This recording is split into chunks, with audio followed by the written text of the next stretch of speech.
Good morning, Tartaria, Australia. Wow, it's the day after Boxing Day here. Very hot and humid northern rivers. Yes, yes. Very warm. We're both sitting outside. We've got our green screen, so it looks like we're very professional, but I'm in a shed and Kelly's out at the garden table. So, all right. Well, we've got some sad news today to start the show, Campbell, and it's been a Mm, shock for us to hear this information, as I'm sure it's going to be for everyone who hears it on this show today. So, I feel like the news hasn't really broken around, certainly around our channels or Australia. So, what do you mm. reckon? We'll just play a video right now and let you guys hear it straight up the way that we did. And yeah. All right, let it roll.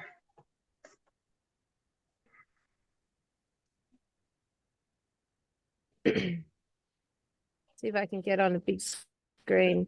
That one there, yeah. Dear friends from all across the world, I have a deeply sad message to deliver. Janet has been found dead after a period of 5 weeks in which she was missing. She died of suicide by taking an overdose of medicine on November 16, 2023. Janet has had a lifetime of struggling against severe depressions and death wishes. A few times a year, she would experience a deep emotional episode. This last time was one too much. She was in the process of dealing with her youth issues, which she wrote about in her blogs, and it seemed like a never-ending story to her. She tried everything. She tried to save others, me included. She tried to save the world with creating FlorALIVE, but she couldn't save herself. Underneath her smiles and silly jokes, she deeply hated life. For me, she meant the world. We were so aligned, so in tune. We only needed a glance to completely understand each other. We shared the same humor, same silly jokes. We shared the same determination to find the truth and spread it to the world. Janet already made name as a crop circle researcher and author. She really reached the masses with her original 10-part series, The Fall of the Cambell. It was an honor for me to work with her, to share her professionalism, her passion. When we worked together, we worked as one. We had the same ideas about the script, the same ideas about the research. We started with a script of 17 parts for the sequel to The Fall of the Cambell in the summer of 2020. We ended up with 28 parts, and we are only halfway the original script. There is still so much to say, so much to expose, but it will never be the same when the voice behind the series falls away. I will not finish the sequel alone. I will leave it as it is today, with an open end. One day, I might release the rest of the script to the world, but it will be in a different form. The sequel was our co-production, and it will never be the same without Janet. This doesn't mean FlorALIVE will end here. I will continue to fight for the children, to make presentations, to produce DVDs and books, and to fill our Telegram channel with the most important daily truths you don't hear in the news. Janet, we lived together for 5.5 years, 24/7. We were soulmates, best friends, and best co-workers ever. You are the second mother for my children and the light in our lives. I will miss you more than anything. I'll end this sad message now with Janet's own words, with love, as always. Once upon a time, there was a planet. Oh, that voice. It was a beautiful planet with blue oceans, green forests, an abundance of animal and plant species, with hot deserts and ice-cold mountain tops. Mankind ruled this planet that we shall call planet Earth. Eons of time had passed since they first evolved. Great civilizations they had built, but, as was ordained by universal law, all of these civilizations had disappeared after great times of power and glory. And for some unknown reason, mankind had always been drawn into wars. The gods had no understanding of mankind's collective insanity, but observed it with great interest. After all, that's what gods do. They observe their creations. Oh, Campbell. What Mm, a fucking tragedy. it is. It is. I mean, she's been around for years. Like that voice. I remember that voice from, decades ago. Like yeah. So, huge loss. And of course, we heard that, the story coming out is that she took her own life. Which doesn't really seem to make a lot of sense, does it? She was definitely a woman with a mission, and hadn't finished it. And what got me was she was missing for 5 weeks. Yeah, what was But that? they found her. So, like, how could they? Like, what does that mean? She was dead for 5 weeks, or she like? Because not much information there, right? There's not a lot of information. It's a very sort of, and I understand that, obviously her friend is, traumatized and in a bad position, but it's like so many other things we get, right? It just doesn't seem like the full story. Definitely. And look, I mean, you and I are going to talk about this for a little bit. But, in tribute to her passing, we're going to speak looking at potentially both sides of the presentation, because obviously I would say 100% of the humans on this realm who have watched Fall of the Cabal and have been moved and changed by Janet's work will certainly be very suspicious of her passing, and especially in this manner. Unfortunately, it follows a script that we have seen play out so many times with anyone who has broken this sort of level of truth.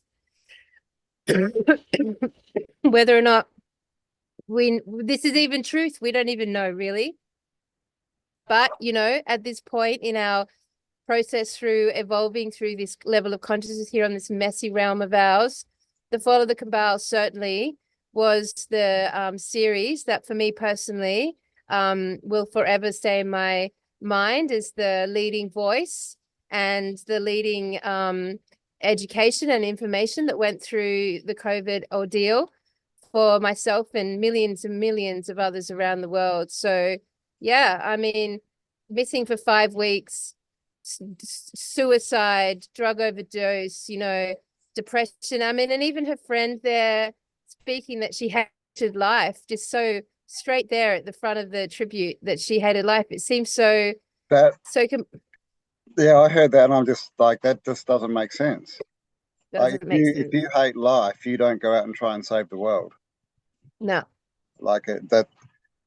So, nothing against her friend, but I mean, we have to entertain the thought that maybe people have got to her friend as well, right? She may, have been threatened. She may have had to say certain things to, like she mentioned, she's got children and stuff. So, but we're far from getting the story. Like that was really not much information, and what she just said that doesn't even make sense, really. And actually, to be fair, like when I found out last night, that just came through one of my great friends and excellent researcher, Jojo. And basically, yeah, I had to really search online to get any information and to find that tribute video. It's just like really hidden because, of course, Fall of the Cabal and all of her work has been taken off every platform so many times that now it's been re-uploaded and re-uploaded and re-uploaded by so many other people that it's very hard to find her actual website or her actual source pages. Yeah. So when I finally, and it was hidden away in BitChute, and I finally found it, and that's what was there. Yeah, I mean, like if you suffer depression, like I've lived very intimately with you know, a very close friend in my past who had depression. And it's very difficult to hold a cognitive line of thought, you know, like you can be on it for a couple of weeks, but then poof, you're just, you know, the depression takes over. Really, it's hard to say so clear and focused with such a long view and such a complicated narrative. It's not like they were just writing a story tale for children. Like this was a complex series that took in on board so much information and managed to narrate it and decipher it in a timeline that was really you know, easy for people to translate. So the work was, you know, fantastic. It was really fantastic work. And to imagine that the whole time she was struggling with depression to the point where she would actually, I mean, because to disappear for 5 weeks and then overdose on medication, that's sort of the signs you'd get with bipolar or manic depression potentially, you know, where it has an extremity to it. But you can't create a 28-part series on the most complex topic on the world, follow it through and still manage bipolar or manic depression. It's not possible. Yeah, I totally agree. And the subject matter, right? I mean, if she was prone to those thoughts, of what she was covering would have just sent her down further. Yeah, I know. You have to be a strong person of mind and heart to be even broach these topics, let alone deep dive and then put it together into a narrative. So it all just, you know, it just doesn't make sense. So this is only the second time Cambell and I have actually you know, focused the show on an individual. Our first was obviously when Iwaran you know, like left the scene the way he did.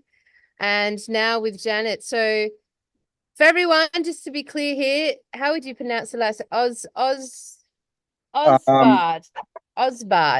Osbard, yeah. Janet Osbard, the creator of Fall of the Cabal, has been reported as committing suicide and passing in the last little while. I'm not even sure when it actually happened. I heard because I posted on Facebook and I heard that it was actually November, so it was last month, late last. So and that's just goes to show, right? Like for such a massive, you know, channel and body of work, like it took a month to get out, right? Like because those videos that one we just shown, they've only just been, well, the ones that we saw have only just been uploaded. So you know, she may have waited a month, obviously, you know, because it's not going to be easy, you know, with her friend, what she's gone through. But it may have been a month ago, but it's still very new. But whatever it is, like, even this part of it's being censored by the looks of it. Like you said, we've seen this, you know, happen, you know, all the time. As soon as people get too close to the truth, you know, these things seem to happen. We had a doctor, Dr. Richard, it was last year, who was, you know, right into the chemical warfare, shall we say?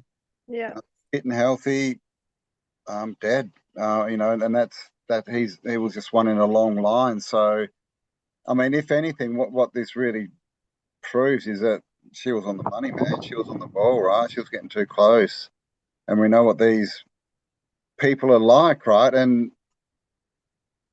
I mean, we have this narrative of you know, that goes around that, you know, they, you know, the nefarious ones have to tell us what they're doing. I've never actually seen any evidence of that, and cases like this is like they, you know, they're stopping it get out. So yeah, I just want to bring that up. That so many people I've heard say, "Oh, but they have to tell us." They have to. I don't think they do. I think that's probably just another story, right? So that we believe that when they say things like that, that it's the truth. But clearly, whenever other people get close to actually putting out the truth and telling us, like, they get taken out. I mean, it's a real fucking bummer, man. Like, what a bummer. What a bummer. I mean, I, for one, have watched all 28 part or wherever it got to the last episode, 27. And I was only last week that I actually did a little quick search to see if there'd been any more parts, because I just thoroughly enjoyed watching her train of thought and her consciousness and her work. I mean, they were always the ones I would send to people who, you know, they were always the one, you know, start here, just start here. Here's your like download, get it quick and all at once. But yeah, I mean, like, to name everyone's, you know, thoughts, the elephant in the room, it's a suspicious passing.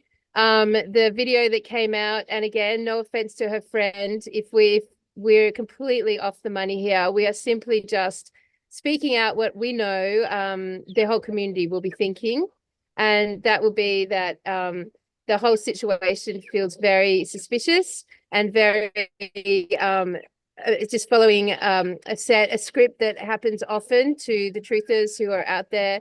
Also, the whole process with that tribute video was a little bit, you know, off as well. I just listened to it and was like, I mean, honestly, I'm just being honest. I just listened to it and was like, it just feels a bit off. You know, just like, you know, if you've just been working on this series with, you know, this woman, and like the quality's so high, and then, you know, the video just looks, the tribute video there just looks just off somehow, and just coming out straight up front to say she hated life. I mean, this is just like a strange thing to say about your closest, dearest, most loved human being, and they've passed. Like, why would you say that? It doesn't make sense with everything Like, else it she said. justifies it. You know, she hated life, but she was the second mother to my children. People who hate life don't love children and get involved in all. They and especially people who hate life and are clinically depressed. Yeah. Like literally, those people, you know, there's a reason that there's, you know, that we call them clinically depressed. It's because they can't operate. They can't operate properly in life. So again, you know, to handle that amount of information and that subjective information with, you know, clinical depression, it just doesn't make sense at all. And to get that far, Cambell, to get like halfway through it, like she's dedicated last 4 years to it. Yep. She's got halfway through it. She's been received by literally millions and millions and millions and millions of people who she would have known her work has changed their lives. So she would know that. She'd be inundated by people all the time telling her that. Completely. And to be halfway through and to like decide that she just doesn't have it in her to finish, it doesn't make any sense. I feel like the worst case scenario has happened. That's what it feels like. Yeah, completely. It just, you know, looks like she's been unlived, right? And it seems, you know, to me, from my perspective, that, you know, her friend has probably been, you know, told what she can and can't say. Because the second bit is her friend's just like, oh, well, so I'm stopping. None of it, you know, we've got all this stuff, but it's just stop. I mean, wouldn't the best tribute to her friend be to finish it, to get her life's work out there? But she's just kind of like, oh, no, it's gone. Maybe in the future I'll put it out. So it's almost like she's been told what to say about, you know, the circumstances, but also it stops here. It stops. Yeah, I mean, or out, you know. And like, and if they were a family, you're easily threatened. Definitely. And when if she actually was, if they did end her life, and then they've gone around and, you know, like said, well, we've done it to Janet, you know, like, you'll be next, like, it's over, like, you have to pull this, it's over. I mean, they've got children. She said on there that she has children. Like, it's so, you know, what are you gonna do in that situation? If your co-partner and primary creator of this documentary series has been murdered, and, you know, you've been threatened, and you've just witnessed that happen. You've just witnessed her be murdered. Like, of course you're going to do whatever you're told to do in that circumstances. Like, at that point, you're protecting your family.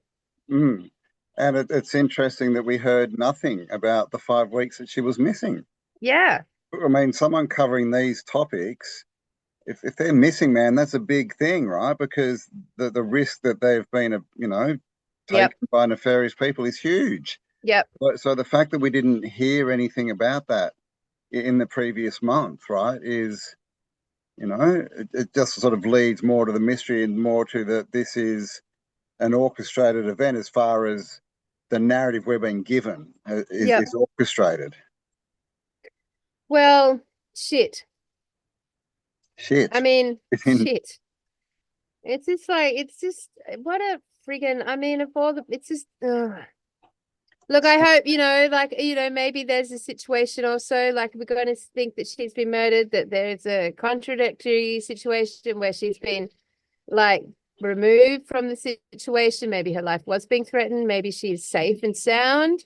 Maybe she's safe and sound somewhere in protection. I don't know. Like, I mean, we don't know to the true extent of how shite this whole game is. Like, we don't really, I mean, I've not met anyone personally myself who's been murdered for their speaking out or any harms come to them. I've heard of it happening to others. I haven't experienced it myself, or played witness to it. Thus, it's still just a possibility or a potential in my actual experience. Just like it is, all these witness protection programs and, protections like, back in, like we go back to 2020 and it was all about Q and the white hats and like all that side of the, the consciousness, like who knows, like maybe all that was actually true and is still happening under the scenes. I don't know, Campbell. Like I've just stopped. You and I just stopped sort of putting attention on that side of things for the last 2 years. Like we haven't been near it in our conversations or watching it play out. It's just disappeared from my, news feeds, and I'm not really up to date. I mean, is anyone still speaking about Q and the white hats? Is that still a topic out there? I mean, how's our fucking Charlie Wall going? I never liked him. I never liked him. He's just always just slimy to me. I was never into him. Huge But like car State and Charlie Freak, I mean, are these people still out there producing content? Are they still around? Are we still getting this, Q obsessed focus and narrative? Even, those Q videos used to come out and there'd be what about the Q there was like an app you could get that would crack the Q codes and it would give you any Q posts that would.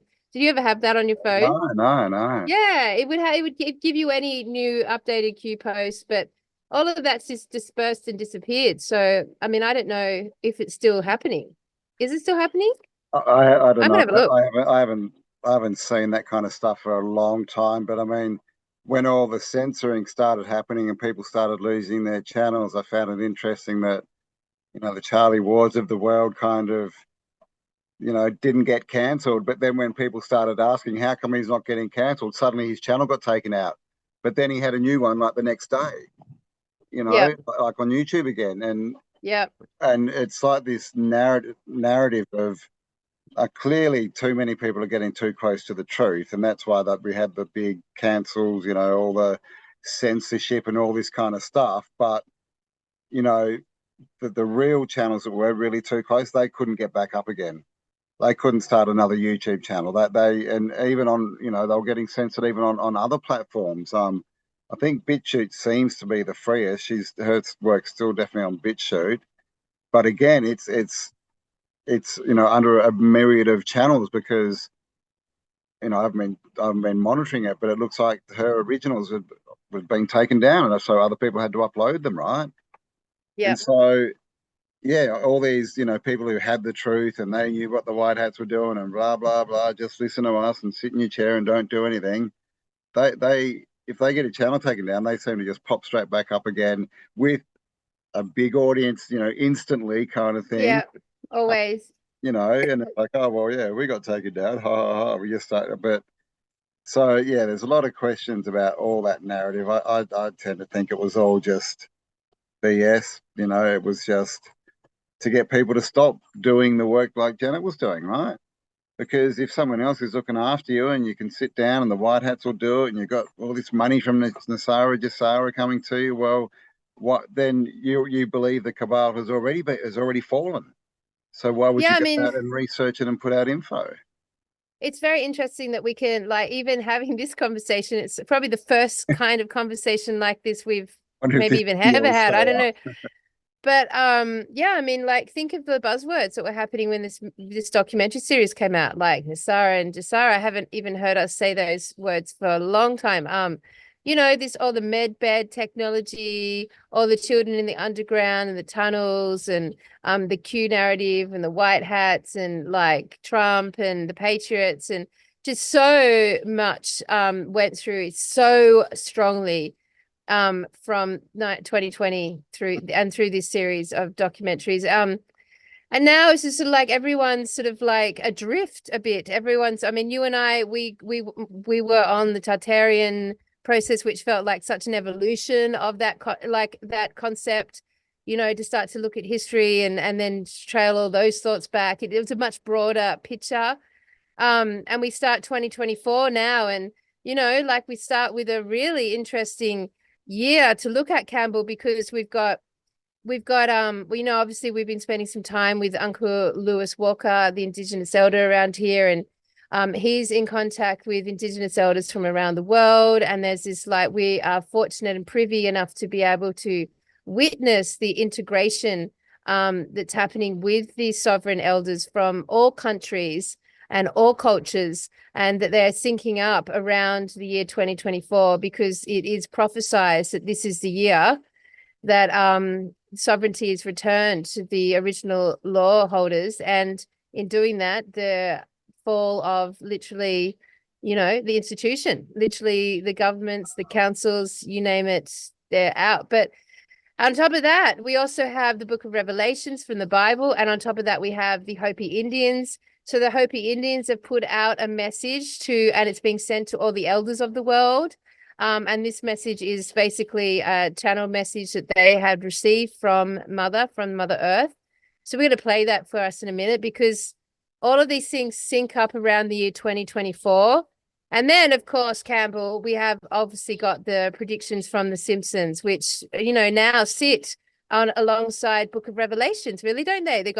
We've got the Hopi Indians, we've got Revelations, and we got The Simpsons. These are like three fucking, strong platforms of content and truth. So I guess I wanted to go into that today on this podcast. So listen, guys, we've kicked it off with a really fucking sad note, and I'm really sad about this. I'm really disappointed that we won't get to see Janet's beautiful mind continue and put out these amazing documentaries. I'm really disappointed it got cut short. I'm really disappointed that it's of such suspicious circumstances, and we'll probably never know what's actually occurred. It does make you feel unsettled and agitated by the state of this realm, that these sorts of things can go on and be so inconclusive. And so there'll be no follow-up. We'll never really ever hear or understand. It's just like this life is gone and this body of work is finished. And, how would you even continue to make the series? She was the series. So, how could I do this show without you? What would that be? It wouldn't be the show. So I get that, continuing on would be, I couldn't do it. But it's a bugger that this has even happened, and then we have to start our last podcast for 2023 on this note. Yeah, it is, and there's big changes, and this is obviously, the system, giving a message to everyone on this path, right? As well as getting rid of a thorn in their side. It's also, telling us, well, blah blah. It's basically fear again, right? But I mean, in the end, what are you going to live for? you can, what's that saying? It's better to die on your feet than live on your knees, right? Like we're here for a reason. I mean, I don't believe, life is the be all and end all. There's definitely more beyond it. And so I guess what I'm saying, don't put yourself in harm's way, of course, but this, I wouldn't take this as a reason to stop, trying to find the truth. I mean, if I think about you dying, right? If I suddenly woke up and you had passed, right here, and you'd passed, and whatever, maybe you got bitten by something, I don't know, something happened, right? You just fucking went down, this fucking snake attack or something. Surely when I got on to this show and talked about you passing, the authentic process that I would be going through, the explanation of what would happen and the way that I would present it would be, the audience wouldn't be left going, oh my God, suspicious death. They wouldn't be left in that sort of, energetic. because I would just be speaking out the truth of what had just occurred. Like, it wouldn't feel like suddenly you had been murdered under suspicious circumstances and I was being cajoled or blackmailed to speak a certain way. Do you know what I mean? Like, Yeah. and same with you. Like, if something happened to me and you got up to tell the world on our show, like, your energetic would be very, like, you'd just be very, people wouldn't question it as suspicious. You know what I mean? So the fact that this is being instantly finding out, and instantly the way that the tribute is presented by her co-partner, it just feels so fucking suspicious. All of it. It doesn't answer any questions. It just feels all wrong. Raises question. Sorry, I just took it back. I took it back. Sorry.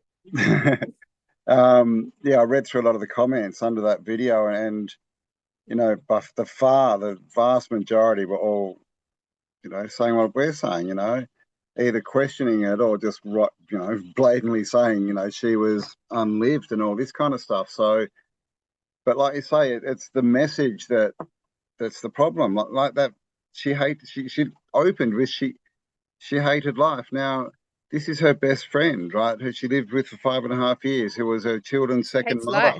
Wouldn't even if that was a part of her, would you put that out in the public? You'd want to honor her in her life. Yeah, exactly. You'd want to honor the good stuff and how she changed the world. You wouldn't be saying, you know, it's not like, you know, if something happened to you, I'd be like, oh, Kelly, oh, and by the way, she, you know, she hated this. I mean, why would you mind even go there? Yeah, you wouldn't. Unless you were either told to do that, or unless it's her trying to get, you know, a coded message, you know, to put something in there that will make people go, what the hell? You know, it's to question it. So, yeah, I mean, all it does is raise more questions, that little interview thing. And it was, you know, it was very short. You know, it's a month after the fact, as far as we know. So it's not like it was immediate. You know, we know that, you know, there's going to be a lot of emotion involved, but you know, to get yourself to the point to do that video and then to do that, it seems very strange. Yeah. And it does. Of course, there's nothing against her. Like, I think if anything, she's been threatened.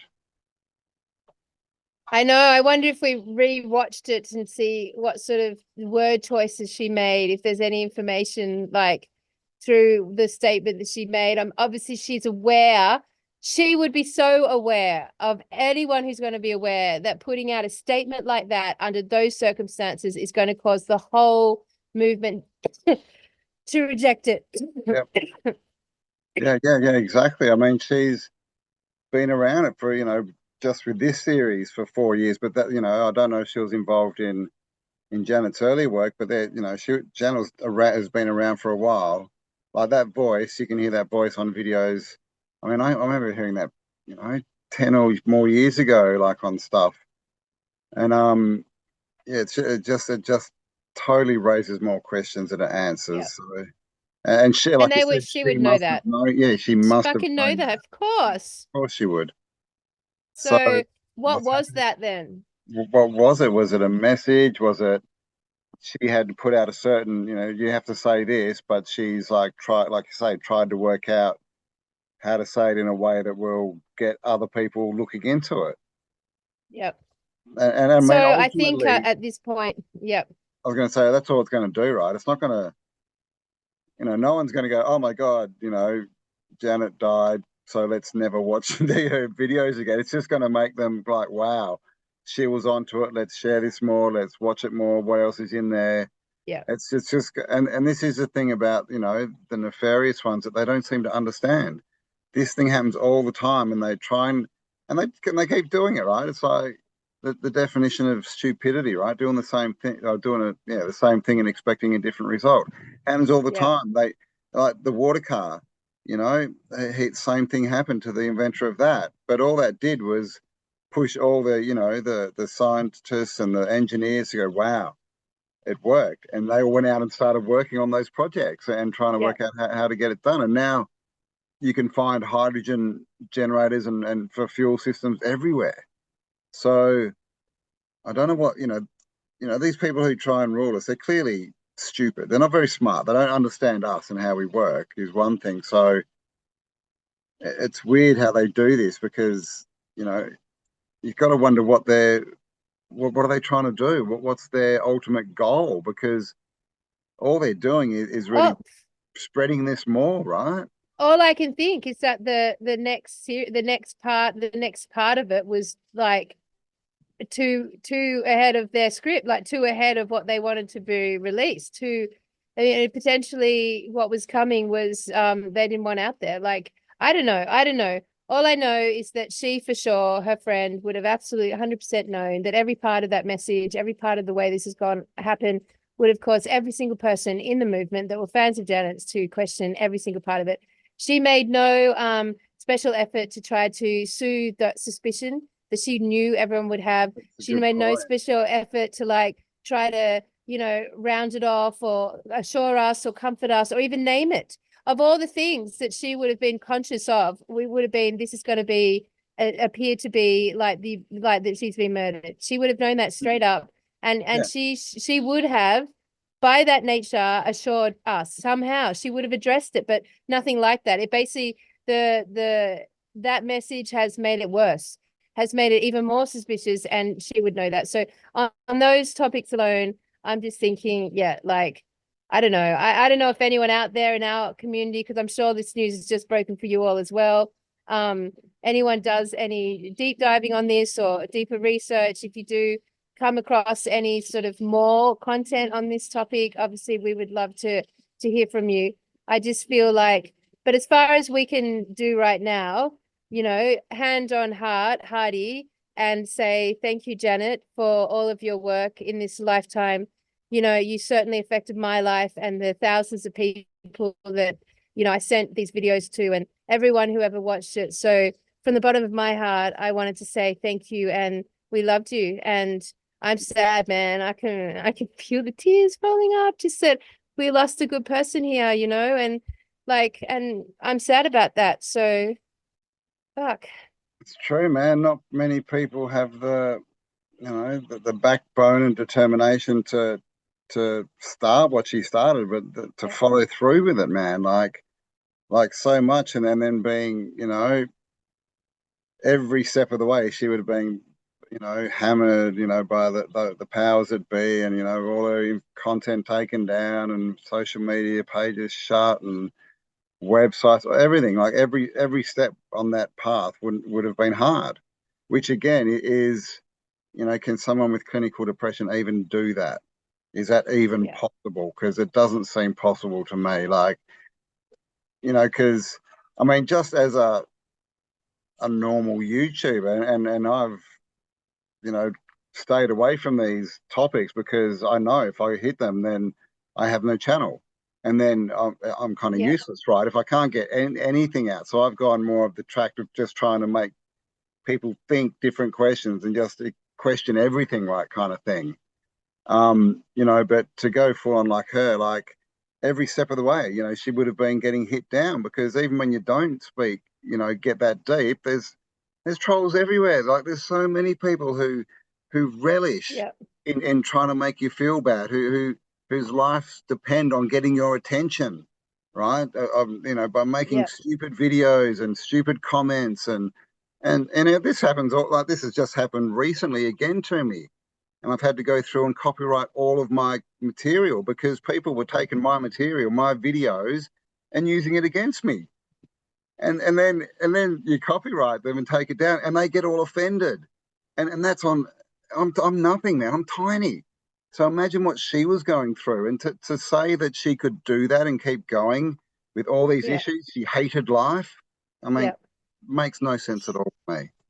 Yeah. And, like the thing with depression and manic depression and clinical depression and bipolar, quite often, those minds are geniuses, and they have these like massive, motivated moments where they can output work, quickly and get out there, and then they fall back in. And, I know with you and I, even if we're like, if we're a bit overheated and a bit lethargic or just the smallest things, like, like it's not like it motivates us to come and have a chat. Like we just, if we've been working or whatever, to actually be motivated to go to work and pull this off and pull this off and pull this off consistently, and never end the research, never stopping the research. Like No. it takes such a strong state of mind, you know, like, so I'm not buying it. I'm feeling sad about it. Takes such a passion And because I'm sorry to literally break the news to everyone. to do that, you have to be the kind of person that's waking up every morning, and when you wake up, it's like, all right, I'm looking at this today, or I'm finishing this video, or You're I'm doing thinking about it. like Yeah. that's your life, literally. And that is a far Yeah. cry from someone who wakes up and says, I hate the world, it's all for nothing, I wish I was not here. Completely different. Like they're not even in the same hemisphere, right? They're polar opposites, basically. So none of it makes sense at all. Well, fuck. So Fuck. it's very sad, you know, and again, we're not, you know, accusing or saying that her friend has done anything nefarious, but it looks more like she's been put in a position where she hasn't had a choice and she's had to do certain things. So I mean, and then okay, so we look at this concept, right? Like that leads us on to you know, the second part of what we wanted to talk about today, which was sort of looking at these prophecies that are coming through. And, you know, normally we wouldn't look at prophecies, but from the perspective where Cambell and I come in and having this interaction with Uncle Lewis and the Hopi Indian prophecy coming through, it's quite poignant to us. Like there's meaning there. It's not just like it's just another one that flips through YouTube or Facebook. Like it's got some, you know, depth and investment there with our elders that we're physically engaging with. So it's not lofty. So on that level, we want to share it with you guys today because it is actually being made for the elders and circulating around the world of the elders. And that's a big call. So we want to show that, and let's so I think I'll just play it now for everyone. Now, yep. Yep, You were lucky enough to actually see this happen. You were there helping Uncle Lewis, you know, with the technology part of it, and saw him in this conversation with elders from all around the world. And this is their law. This is they believe this 100%. They're behind it. So, you know, some good news, right? Apart from the bad, like it's not all, you know, it's not all doom and gloom and bad. It's very tragic, but you know, we all need to go on and finish her work, right? And I just got that scene from Star Wars in my mind. You know, it's like you can strike me down, but I'll become more powerful than you ever know. That's what's going to happen with Janet's work. Yeah. Oh, for sure. That was a solid body of work.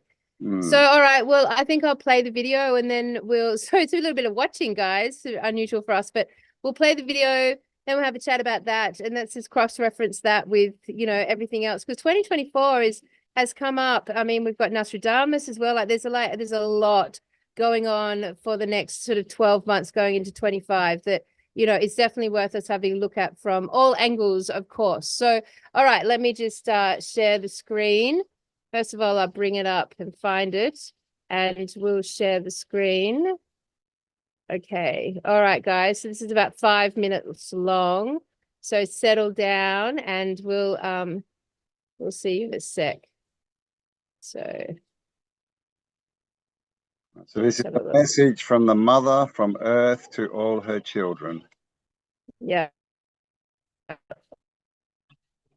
right, here you go, guys. See what you think of this. Can you hear it? Yep. Yeah.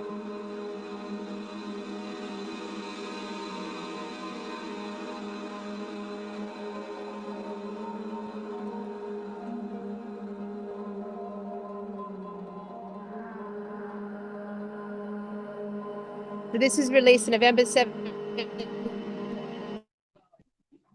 20 around.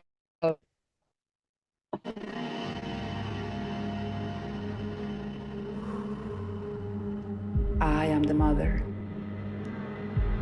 I am in the heart of the universe. Throughout all of time, I have never suffered from such heat or exhaustion. I have endured for the last 1,000 years. Since that time, my natural connection points, my rivers, reservoirs, and internal waterways across all continents have been obstructed and are full of pollution. I cannot cleanse or recuperate.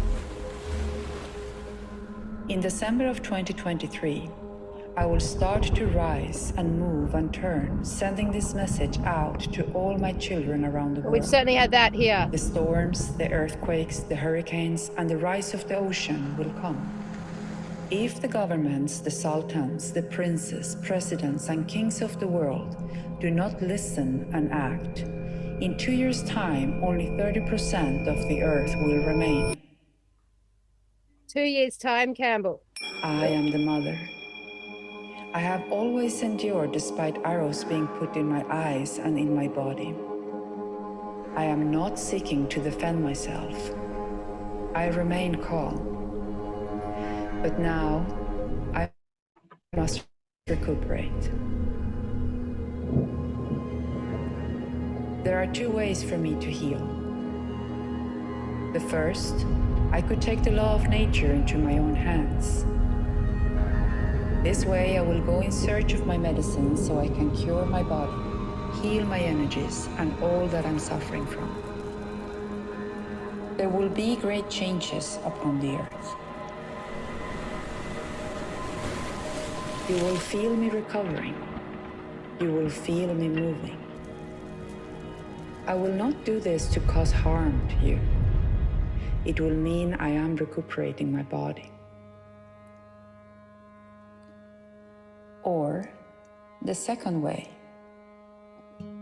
All my children will make the healing happen for me, so I will not need to do it myself. I will put my older children in charge of my recovery. They will go and search for my medicines, for my cure, so I can be healed and recuperate with their help. You, my children, must all be united and deliver what is needed for your older brothers so they can do the healing where I have been injured by you, my younger ones. Each one of the rulers of the world, of the governments of the world, must say, yes, Mother, I will stand with you. I will give my help to where you have been injured. I, your mother, have given you everything.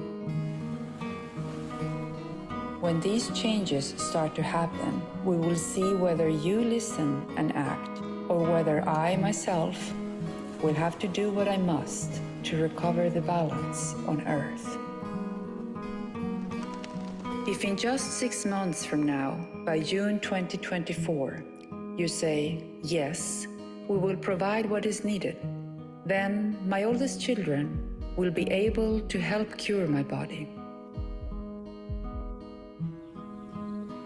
If this message is ignored, I will take the law of nature into my own hands, 1.5 years from that date. Which would be end of 25.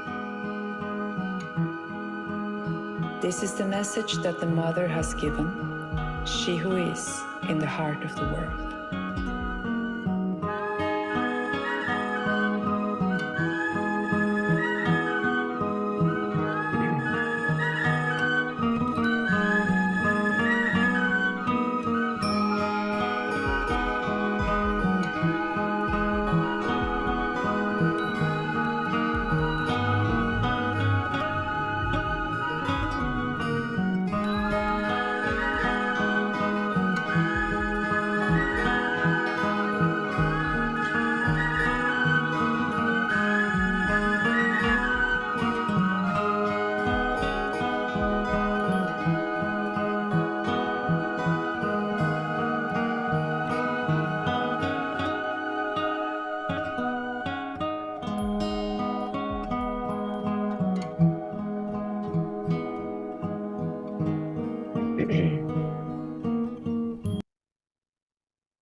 There you go, man. All right.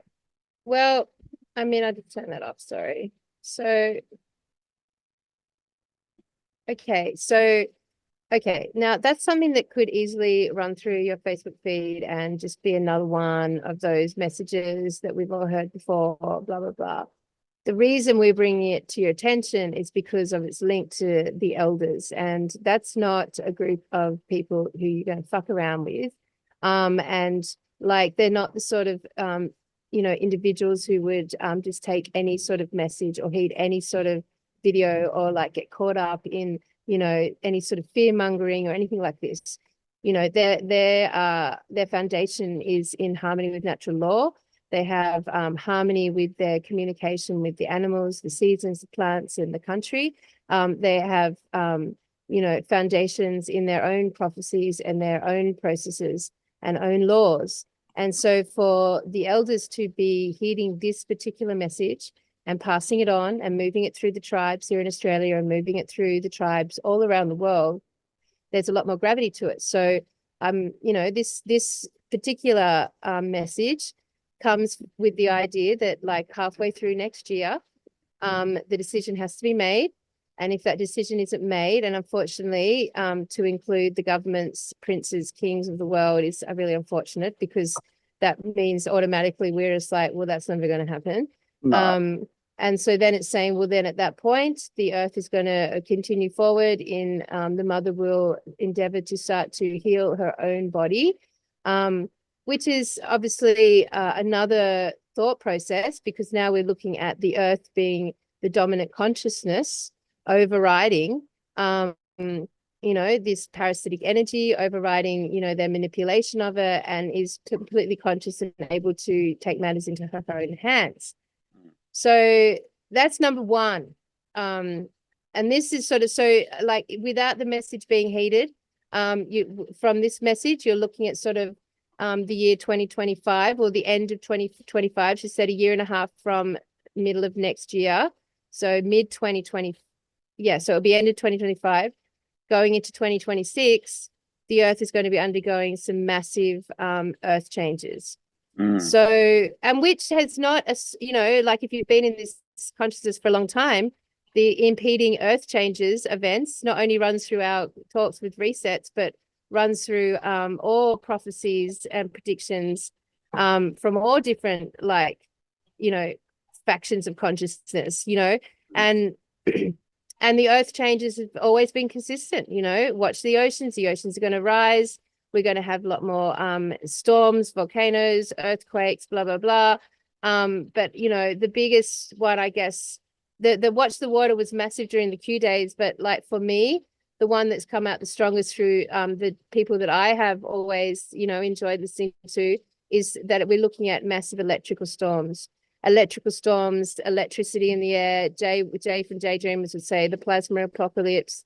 We look, and when we did our Melbourne event, Cambell, last year or this year, you know, unfortunately it was a bit of a downer for the audience. We did go in, we did allow everyone, all of our guests, to speak their truth and what they thought was happening. And, you know, several of them sort of aligned up with the idea of this sort of apocalyptic event that seemed to, you know, like rotate around electricity in some level, you know, whether it be plasma or, you know, electric storms or lightning, whatever. So, I mean, what do you think? Yeah, well, I was just wondering what date is the election? We've obviously got an election in America, USA next year. I don't know if that's in the first 6 months or not, but we've also had a change of government in Brazil with the new guys basically saying that he's, you know, basically what Trump was saying, he's going to rip the whole system down because it's all evil. And so, you know, if we can have leaders that have ethics and that are human in 6 months, we may be able to avoid the worst of this. But that comes back, as it always has, to us. Who are you supporting? Because if you're supporting, you know, any person in any capacity who is hurting and not healing the earth, then you want the apocalypse. That's what you're voting for. That's what you're asking for. You're asking for the worst case scenario. And, you know, like if you still think that going to war is somehow not hurting the earth, well, I mean, so we've, you know, we have put ourselves in this position because these people who've got into positions of power to make the decisions, they can't do that without our support. And people love to, like, you know, say, oh, it's not my fault. Everyone else is evil. Well, no, we have supported them in some way, right? I mean, a lot of us, you know, we're born into this system and we don't have a lot of choice, but we all grow up and we can all think and we can all start going, that's bad, and we can start moving away from it. So I guess the point I'm making is, if you haven't started moving away from the system yet, which is clearly the problem, then maybe you've only got 6 months. You know, what are you really doing here? Because so many people watch these videos and they talk a lot, and they're going to wake everyone else up. You know, not themselves. Everyone else, they got to wake up because they don't have to change, right? Like what do you really do? Like, we're down to the nuts and bolts now. We really are. And the reason that nothing has changed yet is because nothing has changed yet. People are still supporting the evil people who want to rule us. So that's, you know, I'm not saying again that we should all run out and live naked in the mud, but we can all make moves to get away from the system and to only support people that are supporting humanity and the earth. Well, I mean, from this perspective, you know, like you're looking at, I mean, from this perspective, like she's talking about some massive natural disasters, and, you know, do what thy will. I mean, you know, because like, so then if we put that up against Revelations, and because that's obviously the Christian, it seems to be that we're at the phase of the reset, the recycle, where the Christian crusades have rised again. Obviously this has been an interesting topic for you and I, because obviously one of our very close friends has, you know, become a reborn Christian. And once again, that's enabled us a deeper conversation around the topic of Christianity. And we're eternally grateful when anyone around us, you know, like stakes a claim on any sort of consciousness and is open for discussion. Like, that's like so powerful. So we really honor anyone who has the audacity and courage to say, yes, this is it for me.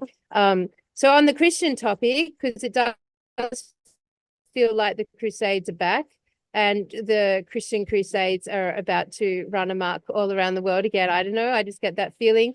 So from the book of Revelations, obviously we're right at that time where they talk about the four fallen angels who have been buried entombed deep into the earth, who will be at the exact hour, on the exact day, and the exact month, and the exact year, rised again from Christ, from God, to deliver the final most evil personification on this realm, which will, and this is why it's interesting, I bring it up, because in Revelations it says that that they will raise an army of millions, and that 70% of the world's population will be murdered, basically, genocided.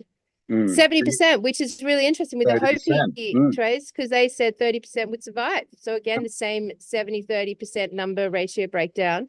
And we hear thirds, the Trinity, the 33, like there's threes and thirds everywhere. Like, it's everywhere. And it's so weird.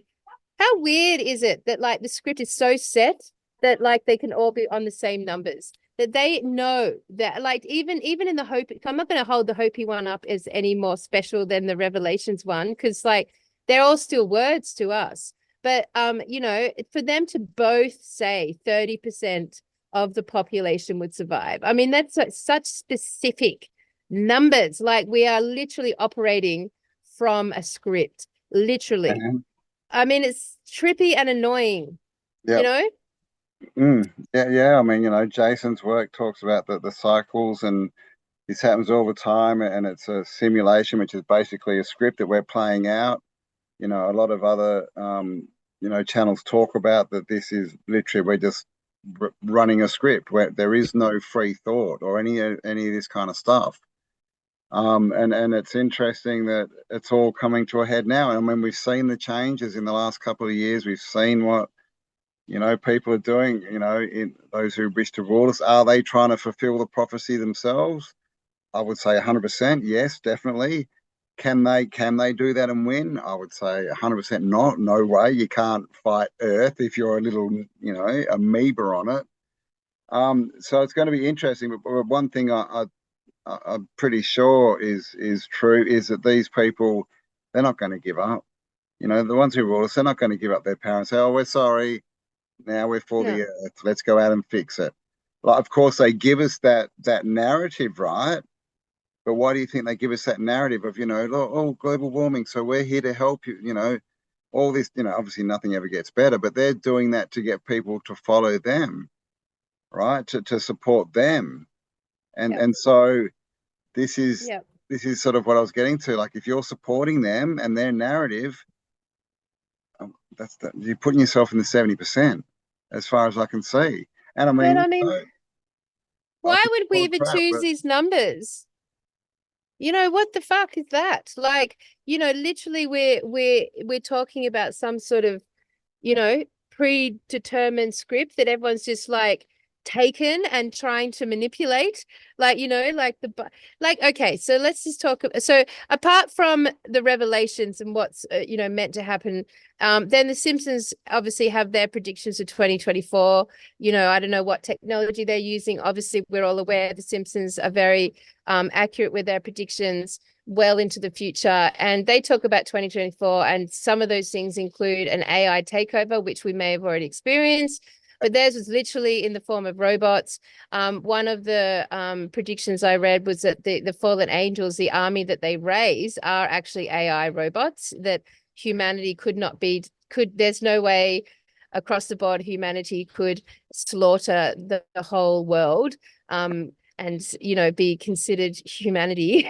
Like, that it potentially could be robots that do this terrible slaughtering. I mean, how else are you going to kill 70% of the population if not through the lack of emotions of a robot? Like, you know, but then there's also one that I watched many years ago. You guys may have been familiar with Major Dames, who was the head teacher, I guess, for the remote viewing faction of the military. And he like retired a couple of years back and released a series of documentaries. One was called The Kill Shot. And he said wherever they were remote viewing, they would come up to these this event that would and they couldn't ever not see it. It was just such a big thing. And that kill shot, basically there was 3 signs leading up to the event, because as you know, with remote viewing, you don't know where you are in time when you're remote viewing. You can only work backwards. So you can only go back in time to get to where you are currently. So there was 3 events that preceded what he termed as a kill shot.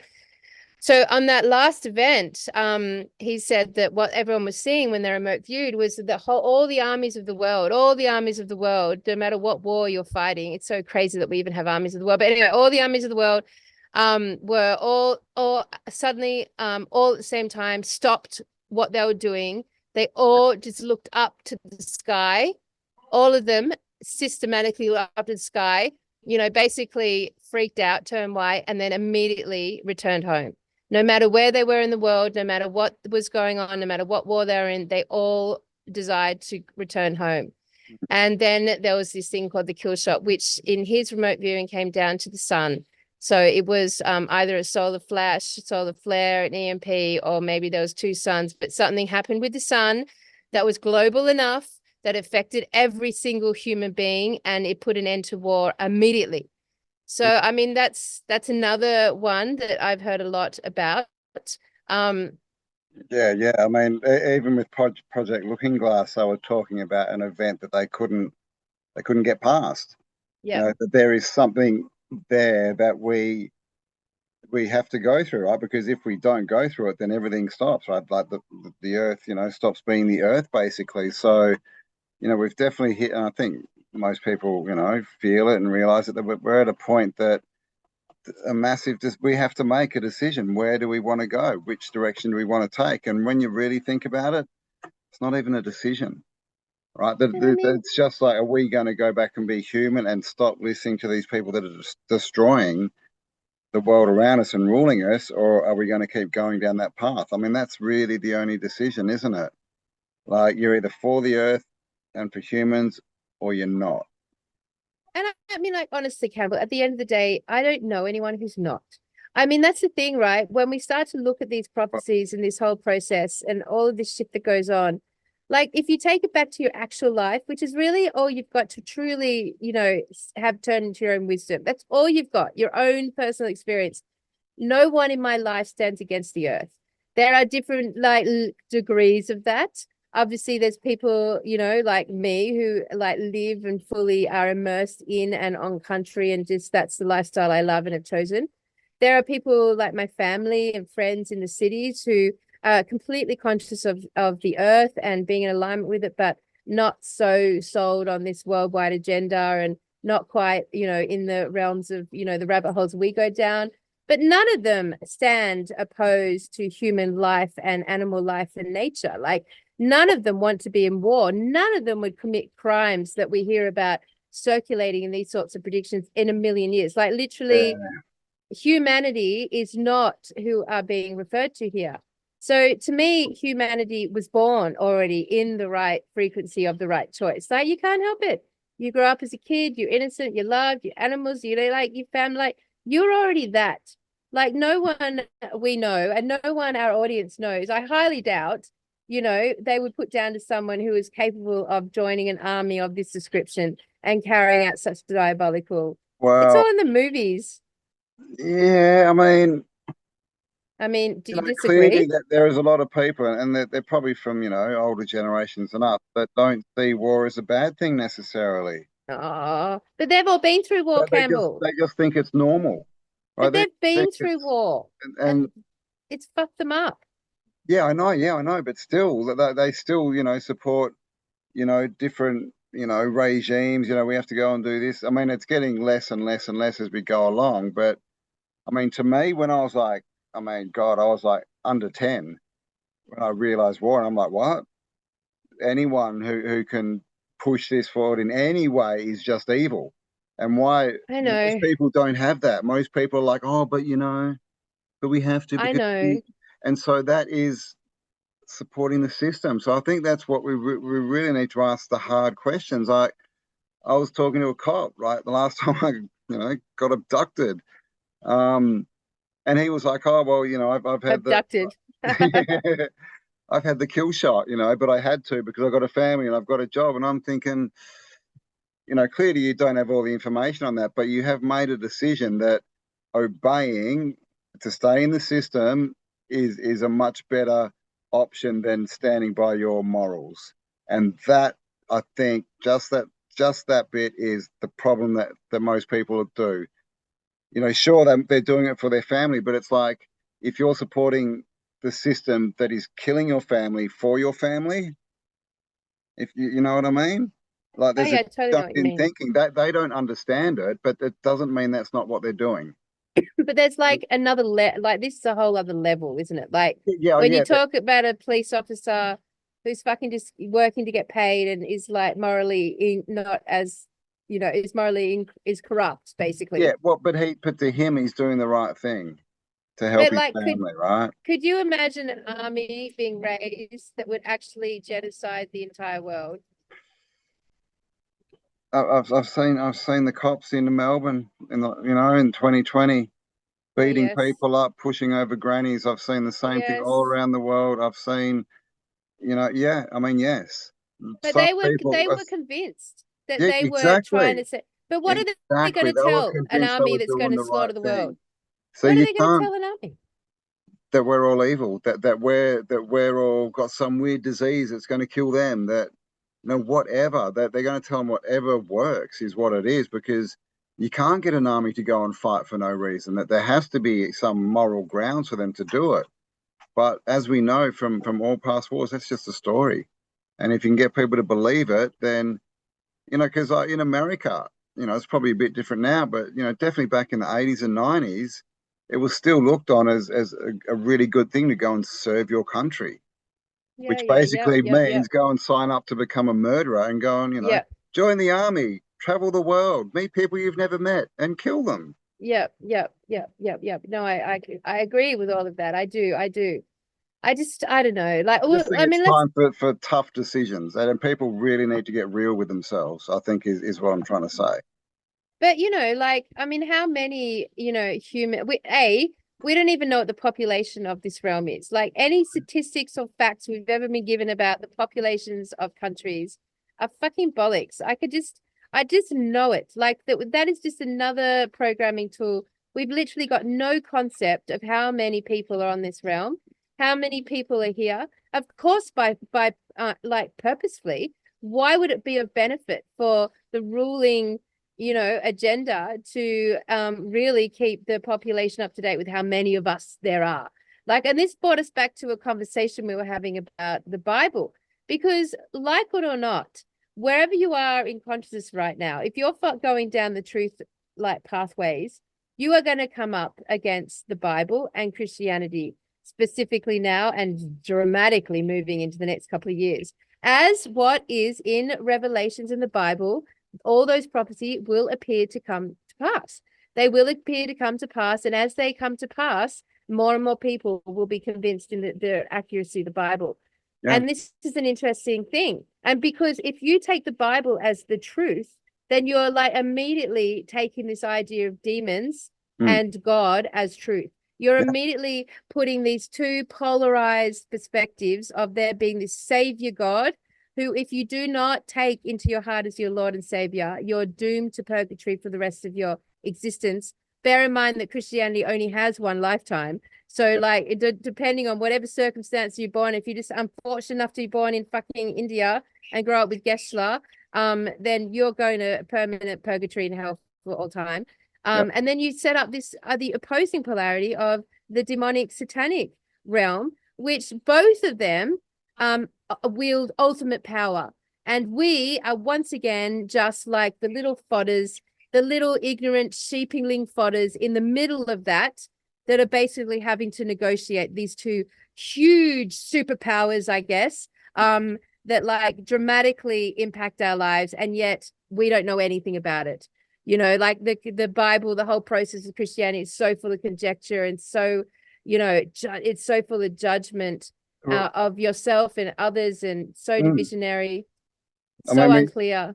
We have these narratives of, you know, God's army, right? God's army, that's a good question, right? Like, is it possible? Do you think it's possible to get millions, tens of millions of Christians into God's army and to set them out to defeat the evil? Now, the evil, they're not going to know. They're going to be told what the evil is, right?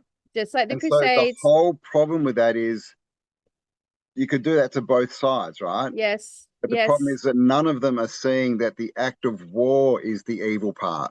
Yes. And they are both involved in it. They're both contributing to that. So this is what I'm saying. Like, if you're led, you know, so I think they could definitely do it. You know, it's just indoctrination, right? And that's the enemy. Let's go. You're on the side of good. But you need to stop and think, is killing someone, especially someone you don't know, for someone else's means, is that ever good?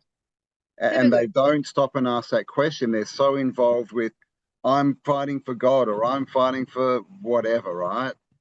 And so that they put themselves in, I'm in the good position, and then they go out and do atrocious things. We've seen this all throughout our history. 100% agree. Without anyone ever stopping and going, hang on, the evil here is us acting in a warlike fashion. Yes, that's the evil. Yep. I can totally concur with that. And you and I watched an interesting movie the other day, which the theme of which seems to repeat itself in many films, but it was called Extinction. Extinction. And like, we're going to ruin the plot, so quickly delete, like silence us now. But, you know, basically the idea was like that, you know, the humans got invaded by this basically extraterrestrial force that just lay siege to them in the cities. They're just like walking around with guns and technology that just killed everything and everyone, no exceptions. They were just after all life. Like, it wasn't now, which was like, obviously we've seen this theme in many movies, but the one that what was quirky about it was at the end of the movie, we worked out that the humans walking around on the earth in the cities like us were actually AI. And the people who had invaded and killed them all were actually the original humans that had been created them in the start. And they were off planet. So if they're on another realm, like you know, the outer lands, had been told that they need to come in and take back their planet from these you know, this force that had taken over them. So you know, like, that's viable in you know, we saw that there was a movie Tom Cruise did that was similar, energetic to that. And with the alien attacks. Oblivion, was it Oblivion? Tomorrow? Or no, I just, but Oblivion was the one, where he was living with that girl and they were sucking all the gold out of the ocean. Exactly. So I mean, like, at that movie referenced that there had been a war in the past. That war, they had lost, or the humans had lost, and they were fighting for their survival against this enemy, and we lived on the ruins of that war. And then it's the same theme here. There was a war in the past. The AI won. The robots had won.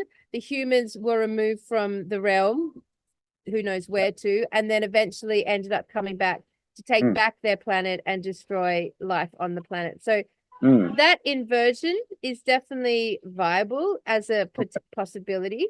And even in Extinction, you know, they capture one of the humans, the invaders, and realize he's a human, and he ends up saying, you know, they're like, why? Because he ends up helping them. And like, why are you helping us? And he's like, well, I didn't sign up for this. I was just told that, you know, you're all evil robots and you're just out to kill us. But I come down here and I found out that, you know, you're actually families and things, and you're acting like humans. And so it's the same narrative, right? He went in and to kill everything because he had been told that they were evil. And then he actually got down there and learnt. And this is, you know, not talking about the AI aspect of it, but it's just, you know, this happens all the time, right? You get in there, they're evil, go, and then you get in, you realize they're humans, just like you. And it's like, oh, I'm doing the wrong thing. And it's not that you're on the wrong side, it's that you're doing the wrong thing. Yeah. Okay, it's not good, bad, it's just war. Killing is the wrong thing. It's not the perspective of where you're coming from or why you're doing it. It's the act of killing. Yep. I concurred. And, you know, like, it was really interesting because this whole conversation, it led us to, you know, like, what is the actual population of the realm? And then we think, okay, like, if you think back to the Wizard of Oz, and, like, you know, you got the emperor, that little midget dude behind the green curtain, like, everyone's terrified of the emperor in the green city, but, you know, it's just one dude, like, wielding no power at all apart from special effects. Like, we had a really fantastic conversation with a really good friend of ours, Cassie, on the weekend. Really great. And, you know, hey Cass, and, like, for us, like, her perspective on it was, I loved it. I loved the conversation. It was really enjoyable. And, you know, it's going through this process that, like, you know, what if it's just all humans? What if you take away all the stories and all the biblical stories and all the stuff, that all the movies, all the popular culture, all that stuff, and took that all away and just saw them as humans, power hungry psychopaths that have survived whatever we went through, whatever that last war was, whatever that last reset was, whatever took down the old, that they were the survivors, and they've come back with the information, coveted the information, and then come back and ruled over the originals and the remaining. And, you know, and even in doing that, they potentially could have been the ones that repopulated using the technology that was part of their realm, but no longer part of ours.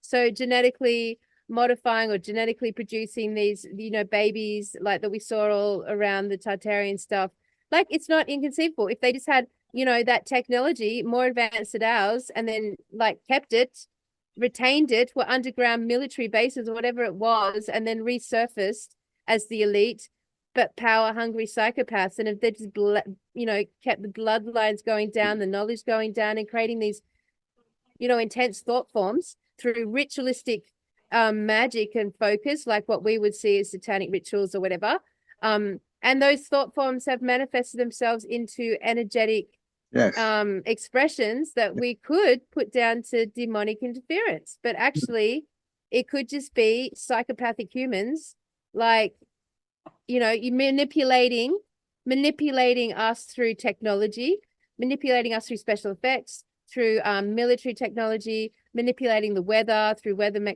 technology. Like, basically, we could just be the end result of deep manipulation through advanced technology, mind control technology, voices in our heads, or running off electrical grid, all that shit. And we've just spent the last 200 years building the mainframe, which has turned, the whole earth has turned into the mainframe. Yeah, man. Yeah, we're building the weapons for them. And this is the thing why it's, you know, it's pretty dangerous to believe stuff that you don't have proof. To believe something is true when you can't prove it and you don't have the proof for it, that can be dangerous. Apart from it can put you in a box, and it always will, it can be dangerous, right? People who are following other people's beliefs based on nothing but the opinion, and they've been told it, they do the most horrendous things. the most Yeah. horrendous things, right? But we live, you know, we've got all these books and all these stories and all these spirit and spiritual stuff, but can we prove any of that's true?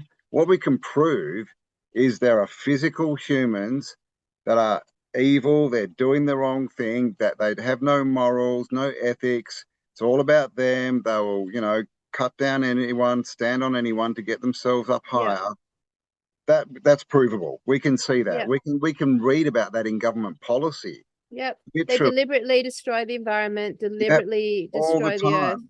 Yep. But then there's a big belief that it's, oh, you know, they're all being controlled by, you know, whatever, right? The devil, Satan, the demiurge, blah, blah, blah, blah, blah. And look, that may or may not be true, but can we prove it? So, Yeah. so what I'm trying to say is, if it's not provable, then it may be false. And if it may be false, then you putting energy into it, you know, you can be basically working for the dark side, right? All we know is the physical, and I think if we bring it back to that with what we can actually deal with, it makes things so much easier, Oh so yeah, much less taking out the complicated. boogeyman, Yeah, man, take taking out out the this boogeyman. invisible force. Not the Like, boogeyman, it's that actual politician standing in front of you. yeah, exactly. And if like you look at sort of again back to the population, how many of us there are versus how many of these psychopaths there are, like we know them. Basically, they're in the spotlight. They're the people that you know. They're the ones in that fill out the elite institutes. They're the ones that fill out Hollywood, the music industry, the news industry, the blah blah blah. You guys know this. You know who they are. Like it's not like there's like millions of them in the background that we don't know about. Like there are people. Like, you know, I know the people in my life. I know the people are broadly around my life, but like there's literally behind me, there's billions of people, millions of people. I don't know. There's a lot of people behind me. I'm never going to know. I'll never know their name. I won't know nothing about them, but they exist on this realm with me at the same time. But when it comes to this psychopathic agenda, like they are the ones that fill out the spotlight. You know, like so like ultimately there's not very many of them. No, So they have to, and then the solution's kind of simple. Stop supporting them. all Stop right. buying So their music. Stop watching their television. Stop well, supporting I mean, policies. All this kind of start moving away from their system. I think Without us, everyone they're not much at all. oh, I think everyone here listening to us has already done that for like that's all that's goes without saying. Like, you know, but I still think there's some negotiation to go through with how one negotiates moving forward, particularly through this Christian conversation. Because like I am certain that there's a script playing out and what's in the Bible is part of that script and it's going to come to pass. And as it comes to pass, more and more people are going to be convinced that it's the pathway. But as Cambell and I've checked it out, like really looked at it with open minds and open hearts, we have, you know, the most basic question we started with, well, who owns the Bible? who produces and publishes it? Are they profiting? Oh, Who my battery might run out soon too, by the way. Okay, who publishes like the Bible since the Bible's conception? Since it was released, who was behind the publishing of it? Who built the churches? Who paid for the churches? Who paid for the biblical scholars? Like, where has all this content come from? And every single step of the way, it's come from the same agenda. It's come from the same people, the same publishing houses. I mean, the King James Bible, you were King telling me. James, owned by the Royals, released Yep. in 1611. Yep. And the first thing that happened is they wanted to get more out, so they had to bring in more printers, and straight away, fights over money. So it was all to do with money from day dot. And now the Royals are making, I mean, I don't know, like there's a lot of King James Bible sold, a lot of money, because they own that. And you got to wonder to yourself, are the Royals the kind of people that live like Jesus, that live by those rules? I would say not. And then what did you follow, the good news or something, and you ended up at bloody Disney. Disney owns that. Yep. And then you think of who paid for the churches, these houses of God, you know, where did all this content come from? And what exactly does this content do? If you take Jesus Christ as your Lord and Savior, then you're instantly following you're called on to drop every other modality, every other practice, every other process, every other community, every other healing tool you've ever come across, any other process that you've ever utilized. You go through this really intense self-judgment, and then inevitably you can't help but you judge everyone else. And then there's a division is created, and you feel like you're on the path and no one else is on the path. And then, like you feel isolated. And basically everyone I've ever met who has ever gone hardcore into the Christian, well, I'm going to say programming, but consciousness, come out of it with their lives pretty fucked up because they've lost, all the things and tools and people and, healings that they always thrived on and loved. Like, so and also it sets it up to prove that to you that there is only one path and everyone else is wrong. All other thought forms are wrong. All other consciousness is wrong.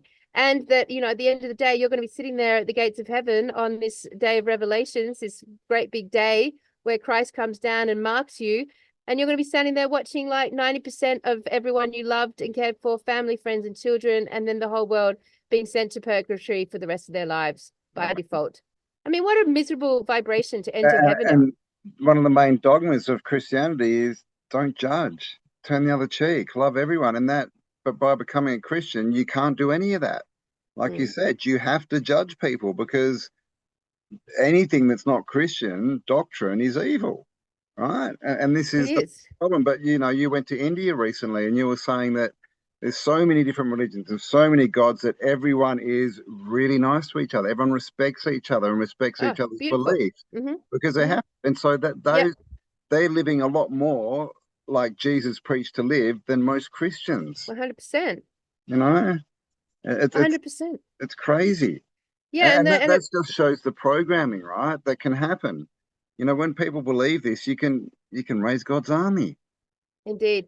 And then you look at this whole process of like, so say there is some script, some cyclic nature of this realm, and they have it and they know this is coming, and then they create this whole religion around it, and then they put out this book and this Bible, and and so like inevitably this Bible, like it continues to like show itself as truth, like it's because it's following a script, but the script is the same people who basically are the ones that want to scare you. So just say they are psychopaths, and that there aren't demons and there aren't like these God saviors, that there's just an evolving human race. I was setting up the concept that this book, this religion, but particularly this book, has always been produced by, the negative agenda, always been funded and produced, potentially all the biblical scholars as well. All the archaeological, everything to do with Christianity, the churches, cathedrals, all the institution, everything, the tax brackets, the tax write-offs, all of it, Christmas included, Easter included, total commercial ventures, all of that included, has from the very beginning, from anything that's ever been released on the topic, has come out of the same agenda that basically opposes it. Now, it's also forced into the majority of schools. So Christianity has run through all the programming and all the education, like it's basically been pushed. And of course, it's behind the biggest genocide in the world. Of course, it's behind all the genocide of the indigenous around the world. It's just like this ghastly movement that has been pushed forever, but always produced by the same people.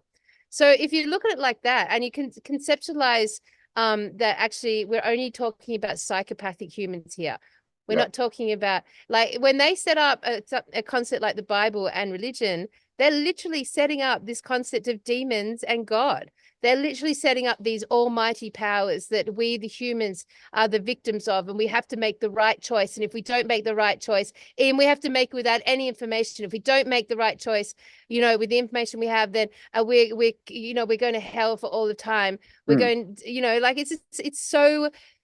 It is one of the ultimate programs. Well, the ultimate programs, and man, does it bring you in. And what does it do? It offers you two like quite horrendous books, the Old and the New Testament. And the old one is just like really, really, really, really, really shite. It's really, really, really violent and bloody and horrendous. And it hates women. Like the two books hate women.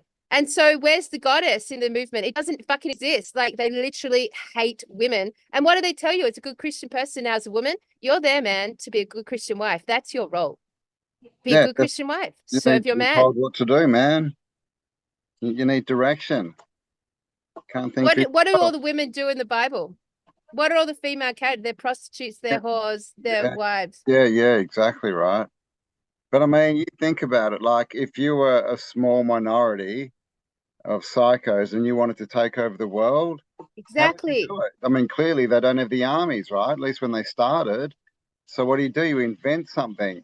Oh, well, there's this spiritual thing. What's spiritual? Well, it's just something you can't touch or see, but it can say and touch you, and it's going to come and get you if you don't do what we tell you, and then you're going to burn in hell for eternity. Oh, that's such a control mechanism, right? And that's how you would do it.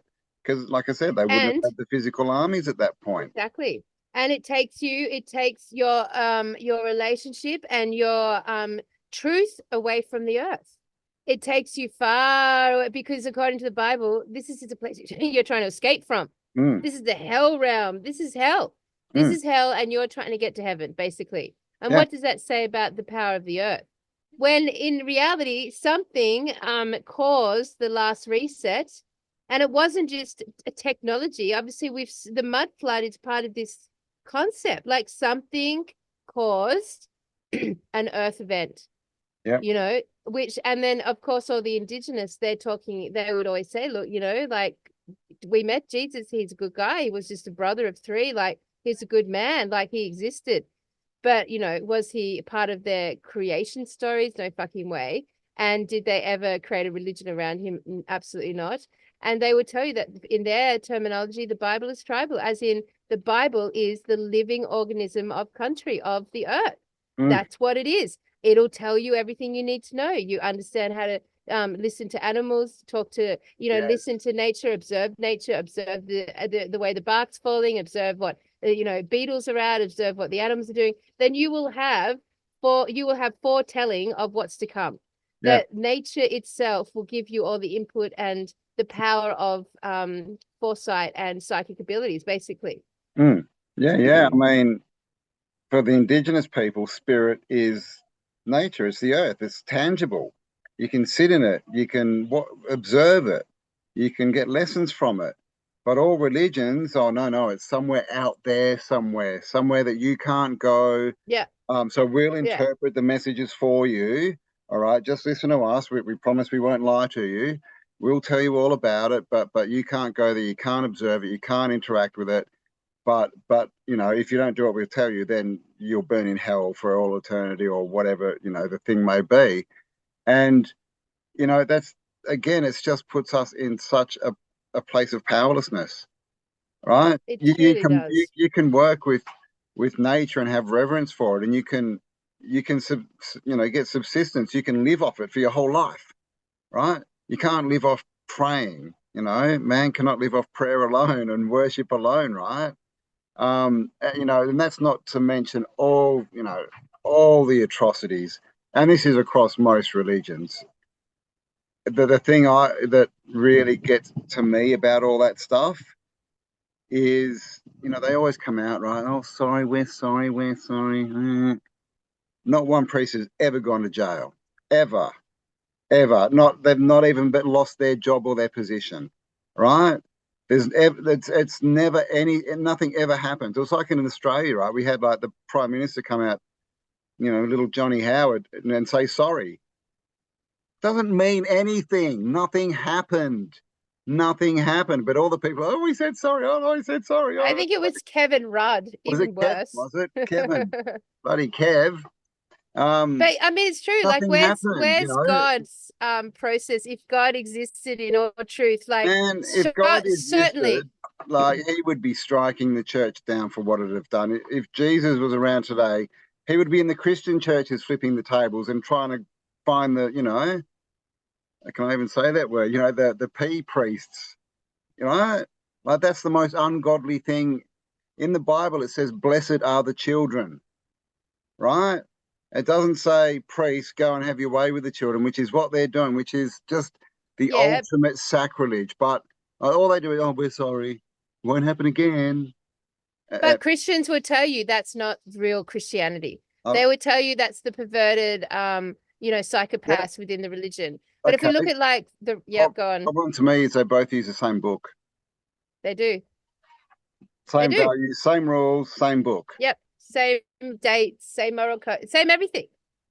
So it, you know, it's like, how do you get around that? I mean, great, you know, and I would agree, you know, they're definitely, they're not nothing to do with Christianity. And I don't know what the split is, but there's definitely, you know, a lot more of these, whatever they're called, new age churches, or, you know, alternative churches where they try and, you know, get rid of the bad stuff. But I mean, we've seen as well, man, all these evangelists, man, they're just as bad. Like, so many of them have been caught doing the wrong thing, whether it's, you know, the children, or just extorting money, you know, embezzling money, playing around on their wives.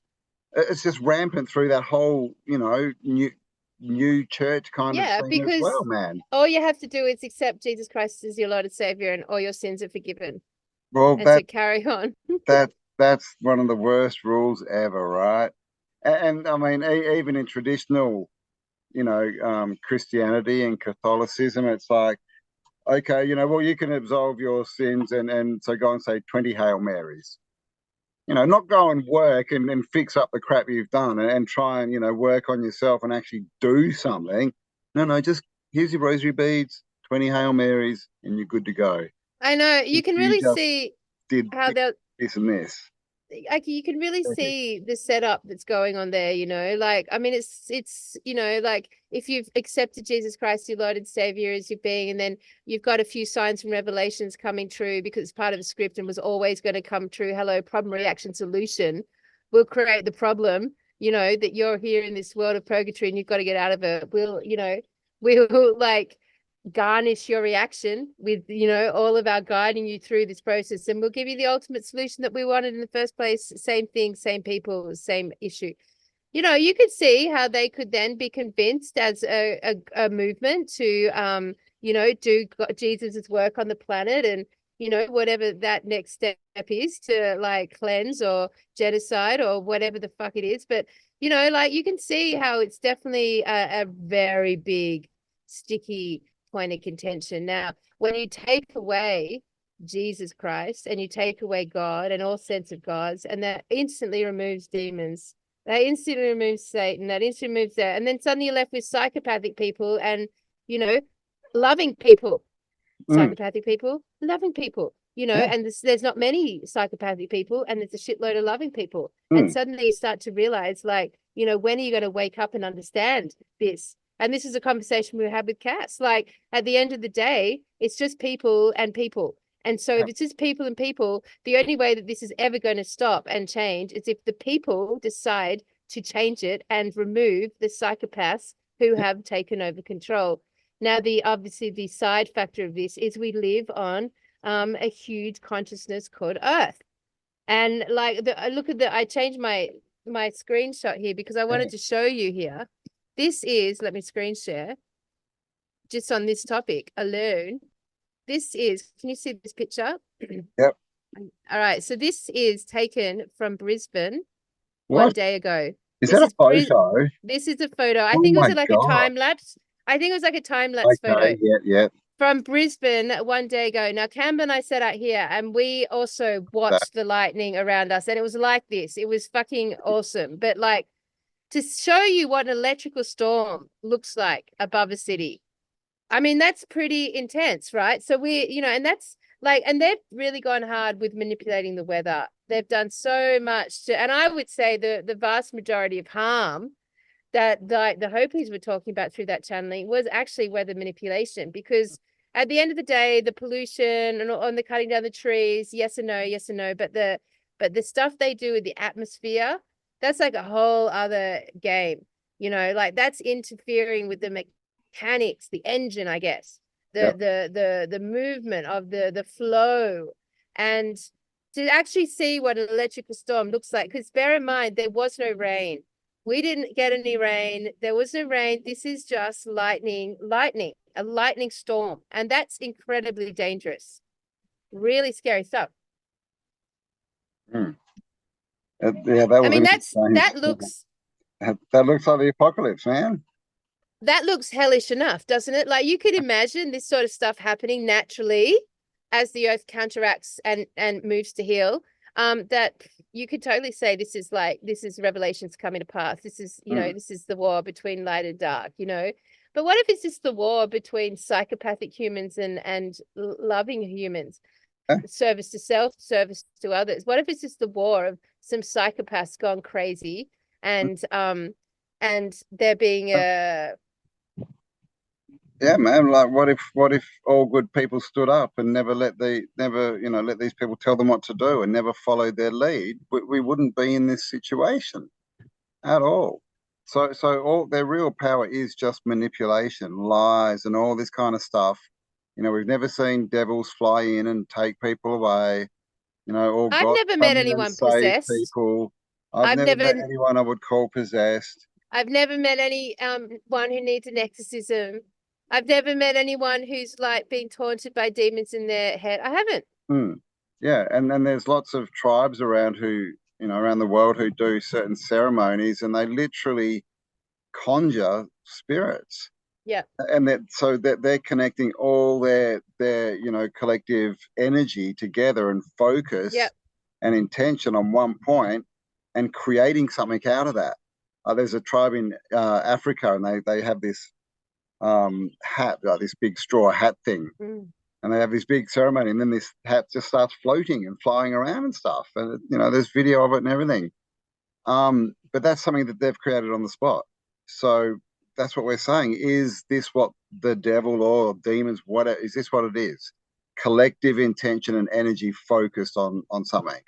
And so these people are doing stuff, and they're like, "Oh, look, yes, we created a demon." Oh, and then they because they believe that they've brought in it, like they might believe they're channeling it, but they've actually created it. So then they start listening to it, and it's really just their thoughts bouncing back and forth between it. And it comes down to the angel on one shoulder, the devil on the other, right? Which are the same thing. And ultimately, consciousness and energy creates the nature of reality. Yes. Consciousness and energy creates the nature of reality. And then everyone says we can manifest, we're creators, but they seem to stop at, well, we create the devils too, and the gods, right? Exactly. So like when we as humanity come together and use our energy and our consciousness, we change reality. And this is part of a truth on this realm that's probably been known for all time.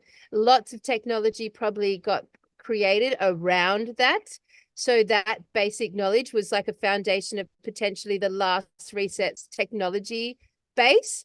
In that's where all this mind manipulation, all that energetic came from, like the ability to understand that humans, use their consciousness and energy and they create reality. So like if we take away all the, and then also, of course, like the other thing it's about the Bible is that it's basically channeled. Basically it's all stories of people seeing the Lord or Christ, the angels, and it's all channels. So essentially exactly the same thing as all the other channels out there, except the Bible says don't listen to any other channeled message ever, because they're demons. All prophecy and channeling is evil. All demons. Here's a book that's been channeled that ends in a prophecy. Believe not demons. And this but is everything else.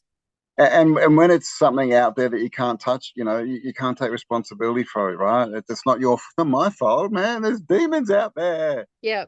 Demons. When you take them out of the equation and it's just people, well, you got not many excuses left, right? I know. And this is quite extreme, Cambell, because in the Bible it's like you can't use sage because it brings in demons. You can't use as incense. Which is, renowned for demons. God's creation. It's a plant.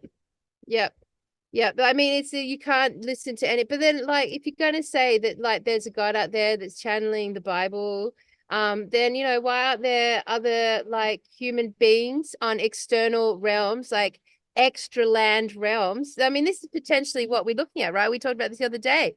That you've got the fat realm. You've got continents around that we know about. Then you've got the next version out, and we're going through this extended landmass that has been like hidden from us. Potentially that was where the war came in between this current landmass and the next layer that we don't know about, or that we're getting a sense of it with the old maps, and the war happened in between those two. Potentially the psychopaths have come in from the outer realms. And here they live as gods, but they're on their realm, they're scum of the earth. you know, but here they live as gods and manipulate the whole thing. So we've got this whole process of like, just humans playing out humans. So if that's the case, then why can't there be other groups of humans in other realms that want to serve us and help us and support us and fight this madness? Yeah, exactly right. Maybe they're the spirits from the outer realms. I mean, if you look at like the babushka dolls, right? It could be like that. We're in the middle and we've got a dome over us. Then the next bit, there's another dome over them. And so that would give them a different atmosphere, would make them different kinds of beings, maybe giant, who knows? Then out there, past their dome, there's another one and another one. Yep. And some people have worked out how to get between them. And maybe that's through the ocean, right? Under the ocean. Yep. Maritime Space is law. water. Who knows, right? And so this could just be completely physical. And they come in and say, look, we're gods, we're the gods. Where'd you come from? Oh, we come from the sky, Yep. Worship us, or, and they'd probably have advanced weaponry. So I'd be like, worship us. No, take the first guy's head off. Are you going to worship us? Oh, yeah, I'll worship you. Please don't kill me. Yep, God. basically. Which it feels like, yep, exactly. So exactly. And then, because the main thing we don't know, this is what, kind of annoys me a lot, is people put all their faith and energy and everything into stuff that they can't prove. 100%. But they don't know. You don't yeah, you know. don't know. You've got to, if you settle, I know, because if you settle on if you settle on something, like if you settle on the Christianity, then that's it. Like, you stop with the Inquisition, you stop with the inquiry, and then what happens? Where does that take you? It takes you into a room without doors, only one path through it. And the irony of all this is that if you settle on any concept like that, then what actual good what are you doing? What service are you providing? Like, if you settle on the earth, if you settle on like the earth being that thing, then the actions you take from there on in is going to be in service to the environment that supports every life form on this planet. Like, it's fucking good, like it's big. You start to take the earth seriously and start to move alongside her and support your indigenous, support that movement, then you're literally regenerating the environment that supports all life. Yeah. Like, that's pretty good. That's a pretty good way to live your life. Yeah, not if you're a Christian, man. If you're a Christian, you're not good unless you're at church on Sunday. It doesn't matter what you do. You can be out like there the earth's no good. You can be helping children. You can be helping people. If you don't go to church, straight down you go, down to the burn. And in the church, the earth is just like the place you want to escape from. Exactly, and it's God's creation. And it's God's creation. That doesn't make sense. How can that make sense at all? I know. Says, right? The first 7 days he created the earth and the animals and the fauna and all this stuff, flora. And that's the creation by the creator. But there's no reference to it. It's just all about, don't pay attention while you're here, because it's all about where you're going. But absolutely. Be alive in the creation right now. It does my head. And by the way, if anyone, is getting triggered, we're sorry, have a look in the mirror. But if there's anyone out there who honestly could have a discussion about this, we'd be up for it. But we're talking, you can't be someone who's going to get triggered all the time. Like someone who's of the mind that they can actually entertain these questions, maturely. We'd be up for that.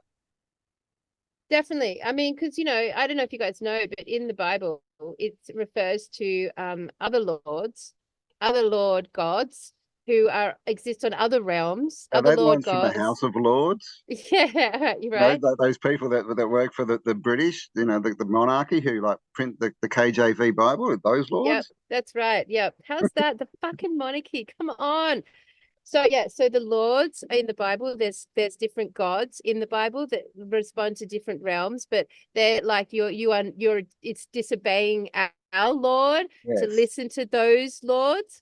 There's a chat that already pictures the fact that there's 500,000 million missing words and books in that fucking thing.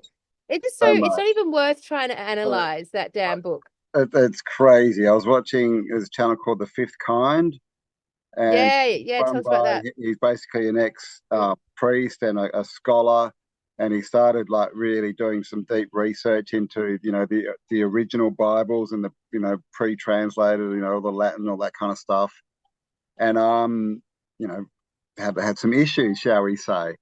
And so he's gone down that path. And I saw an interview he was interviewing an Italian scholar who's like in his 70s, who spent his whole life like studying Bibles, and literally his job is to give the exact interpretation of a word without any, you know, biblical sort of inference on it. It's that they ask him, what did this word mean when it was first said?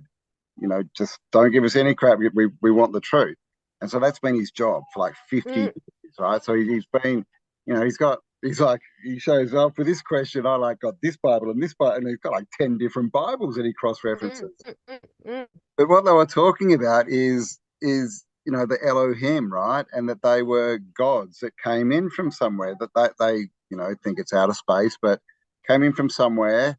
And they talk about Yahweh.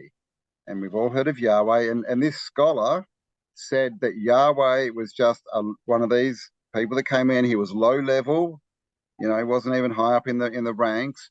And what happened is when these people came in, there was a war, or actually I think they came in after a reset when we were already sort of devastated. Then they subdued us all, and all these different, you know, gods, what we would call gods, beings, got a parcel of land, and the peoples in that land to rule over, and they became the god of those people. And Yahweh was, for some reason, got a group of people, but he didn't get a land for them. All right, have we heard this before? Right, I think it's the tribe of Judea. Right, there's no land. They're wandering around trying to find the promised land. And to this day, from 50 years of research in all different types of Bibles, this is what he's come up with. And so the concept was, that these people have come in, they've taken us over, they've proclaimed themselves as God, they've divided up the world into little sections, and each of these people got their own section to rule over as the God. And what do we see in this realm? All these little sections of the earth, all with their own little different gods. Little right? countries, nations, all this stuff, and they've all got their religion, and you have to, you know, you're in that landmass, you have to be part of that religion, but you can leave and go to a different landmass, and you don't have to. You can be, you know, something different, right? And they've all got that king line. It's got that monarchy line, whatever word you want to call it. There's that bloodline. Where the fuck did they come from? Where the fuck did that start? You know what I mean? Like, what just happened there?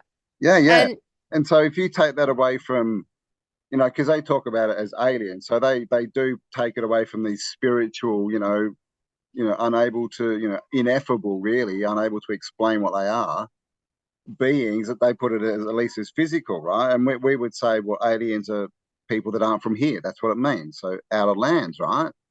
Coming in, you know, to a devastated post-reset world, you know, they've still got their tech. We're pretty wiped out. They take over.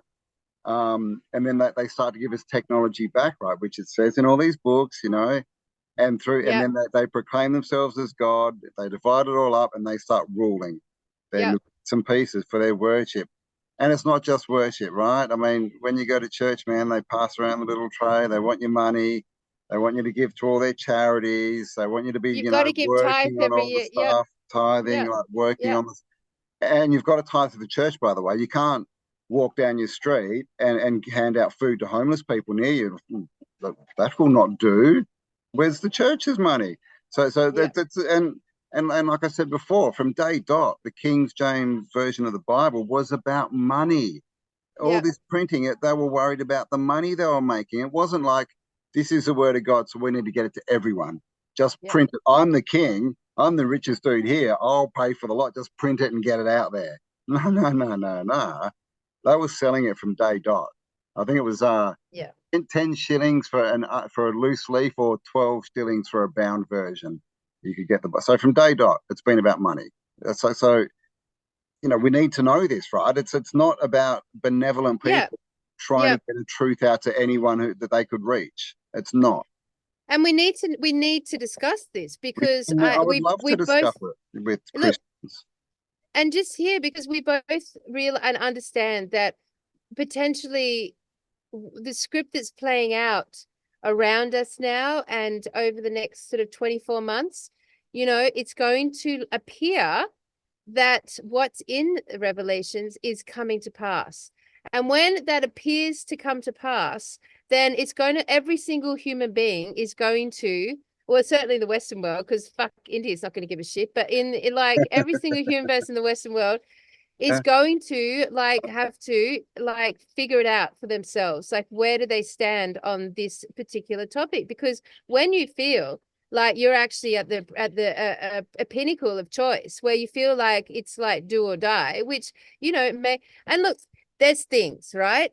Obviously when most of us are in danger, or for the most part, because none of us really ever are, but like if we're scared, say you're at home at night or something's happening, you get locked in your car, or there's a noise outside, whatever.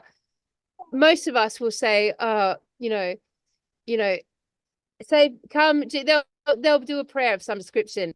And then, when something good happens, we're like, thank the Lord, thank God that just happened. Thank God we just broke down in our driveway. Thank God. But that's because from the day most of us are children, we are put through, right at the beginning of our life, some sort of Christian doctrination. And if you don't have parents that take you through Sunday school, then your school usually takes you through some sort of Christian indoctrination. And if none of that happens, which is extremely rare, you are privy to Easter and Christmas, where you will get the Christian indoctrination. So, and all around your life, no matter how far removed you think you've been from it in the Western world, our parents, our grandparents, and us, and our children have all had indoctrination around Christianity. Absolutely. So if they're going to crawl out to anyone, it's going to be God. Yeah, man. I still get that sometimes. I think I get thoughts like, "Why would I think of that?" And I was I was a just in case Christian. You go to church, just in case, just in case we want to go to But heaven. yeah, you and I broke down the other day, and we're just like, oh, thank God it happened in the driveway and not fucking 100 k's an hour on the highway. We nearly got, we nearly got unlived, but yeah, we thank God, right? And I mean, I guess it's what is God, but how often do we thank ourselves or thank the trailer, right, for not exploding as we were doing 100 k's or whatever? But thank God, mechanic. It's thank built God. in, right? And it's this built is in. So if this is all built, all this information that we're given is built basically because they understand there's cyclical resets. Yeah, that's what Armageddon is. They know it's coming up again. Yeah. Then they just get to control everyone through fear up until then. And then when it starts happening, they're like, see, we were right. Now you're really scared, aren't you? Now you need to pick a side. Then you're going to pick God, aren't you? And guess what? I'm the head of the church. Better pick me or else you're going to hell. And what's the ultimate end of that? These people who wish to control us come out the other end unscathed, with people still worshipping them. Yeah. And how's how mostly all of the rumors around not even rumors, all the elites who build undergrounds, they know something is physically is going to happen. They're not planning to just be rescued and go to heaven. No, rescued. They're just spent 200 million or something on an underground bunker in Hawaii. Now, why would he do that if he thought that, Lucifer God or Lucifer was going to come and spirit him away, right, and save him for being a good little worshipper? Oh my God! So what we're trying to say is potentially the God and the devil of the Christian movement is the little midget behind the green curtain in the Wizard and of ultimately Oz. all religions, because the only thing that we can prove is life, right? Nature. We can prove it. We can prove, life and death and food, and where does all abundance come from? Nature. Yes, where does all life come from? Where does your life force come from? Exactly. Nature. Like the ultimate power. Hello, oxygen. And we're on this whole carbon kick right now. Like fucking hell, get rid of carbon, net zero carbon. That's like life. Get rid of life. That's a non-life statement. We've literally clearly it's clearly another fear thing, right? Because think about it. It looks, these dudes, as far as we know, they need to breathe, right? So they're not going to cut down all the trees because it's going to destroy their life as well. you know. So, but if you know that there's a cyclical reset every whenever, and most of the trees get wiped down, but they come back really, really fast, well, you're not caring, right? They're just working up to the reset. So it's, yeah, I just So think another thing is, you know, results. What are the results? People hardly ever think about or look at their results. So, you know, if you're worrying about, you know, what you believe, or if you're right or wrong, or if you should, or whatever, or if you're in the thick of it, you know, what are your results? What are you actually getting from worshipping a particular deity? How does it improve your life? How does it improve the lives of those around you? Because, you know, everyone's talking, oh, you got to be spiritual. You got to be spiritual. I don't even fuck it. know what that means, but the truth is, right now, we're not. We're physical. We are physical, and we're here, and that's what we can work with. And you know what? Praying, or reading your Bible, like all it does is it gives you a sense of peace and security because you've decided you have faith in something. Yeah, but actually it doesn't do anything other than that. Like literally, you've got like if we've got the indigenous who consider their sovereign nature to be the protectors of country, of the environment, of your land, the earth that supports your life and all life. Like, let's just put that into gravity of that statement. Like all like so for them in supporting all their life, like they are in a state of sovereign emergency. Like they're not sitting around praying to the god of trees. No. They are actually in total and utter action. They're in, and as should we all be. It's not enough to sit around and pray. That's a bullshit like process. Like it's actually there is shit that needs to be done. Like that is the fucking fact. And look, at the end of the day, even if you did nothing and did nothing to do with any movement or any regeneration or any assistance to the earth right now, and actually the prophecy of the Hopis comes to pass and she does start to rock and roll, then really you need to spend the next year or 6 sorting out your own sovereign security and at least getting your family taken care of. If this changes in the earth do come to pass, you at least, I mean, like, don't plan for demons. And don't plan for Jesus Christ. Plan for fucking your family's safety in a practical, grounded manner. The indigenous elders are not sitting around just like knowing that they're going to be safe because they're doing a ritual to, you know, the kangaroo. Like they literally have, they are so in tune with their country and their land. They know what signs to read. They know what's coming and when it's going to come. They know where to go for that outcome. Like, they will survive like they survived the last one. They're connected, right? And Uncle Lewis said, you know, nature is their Bible, as in that's where the answers are. That's where we learn. That's where we learn about ethics and morals and how to live properly and cycles and all this kind of stuff is by observing and being one with nature. Right? That's where it all comes from. That's it. Animals come first. That's what the elders say. The animals come first. Like, you know, they are the ones. They are the ones. It makes so much sense, right? People are like, what do you mean animals come first? Well, clearly we're more important. Well, if you're not looking after an environment so that animals can thrive, what's left for us? If the animals can't thrive, then our standard of living goes down. So it makes perfect sense. And isn't that what we're told in all these religious books? Put others first. Look after, you know, others before. Make sure everyone's got enough. You know, but that they want you to put that only in the context of, you know, society and people. They don't like go out and look after nature. And in fact, you know, the government's completely the opposite to that. And you try and do that, and they bloody fine you. What are you doing out here? This is a national forest. You know, you can't be here.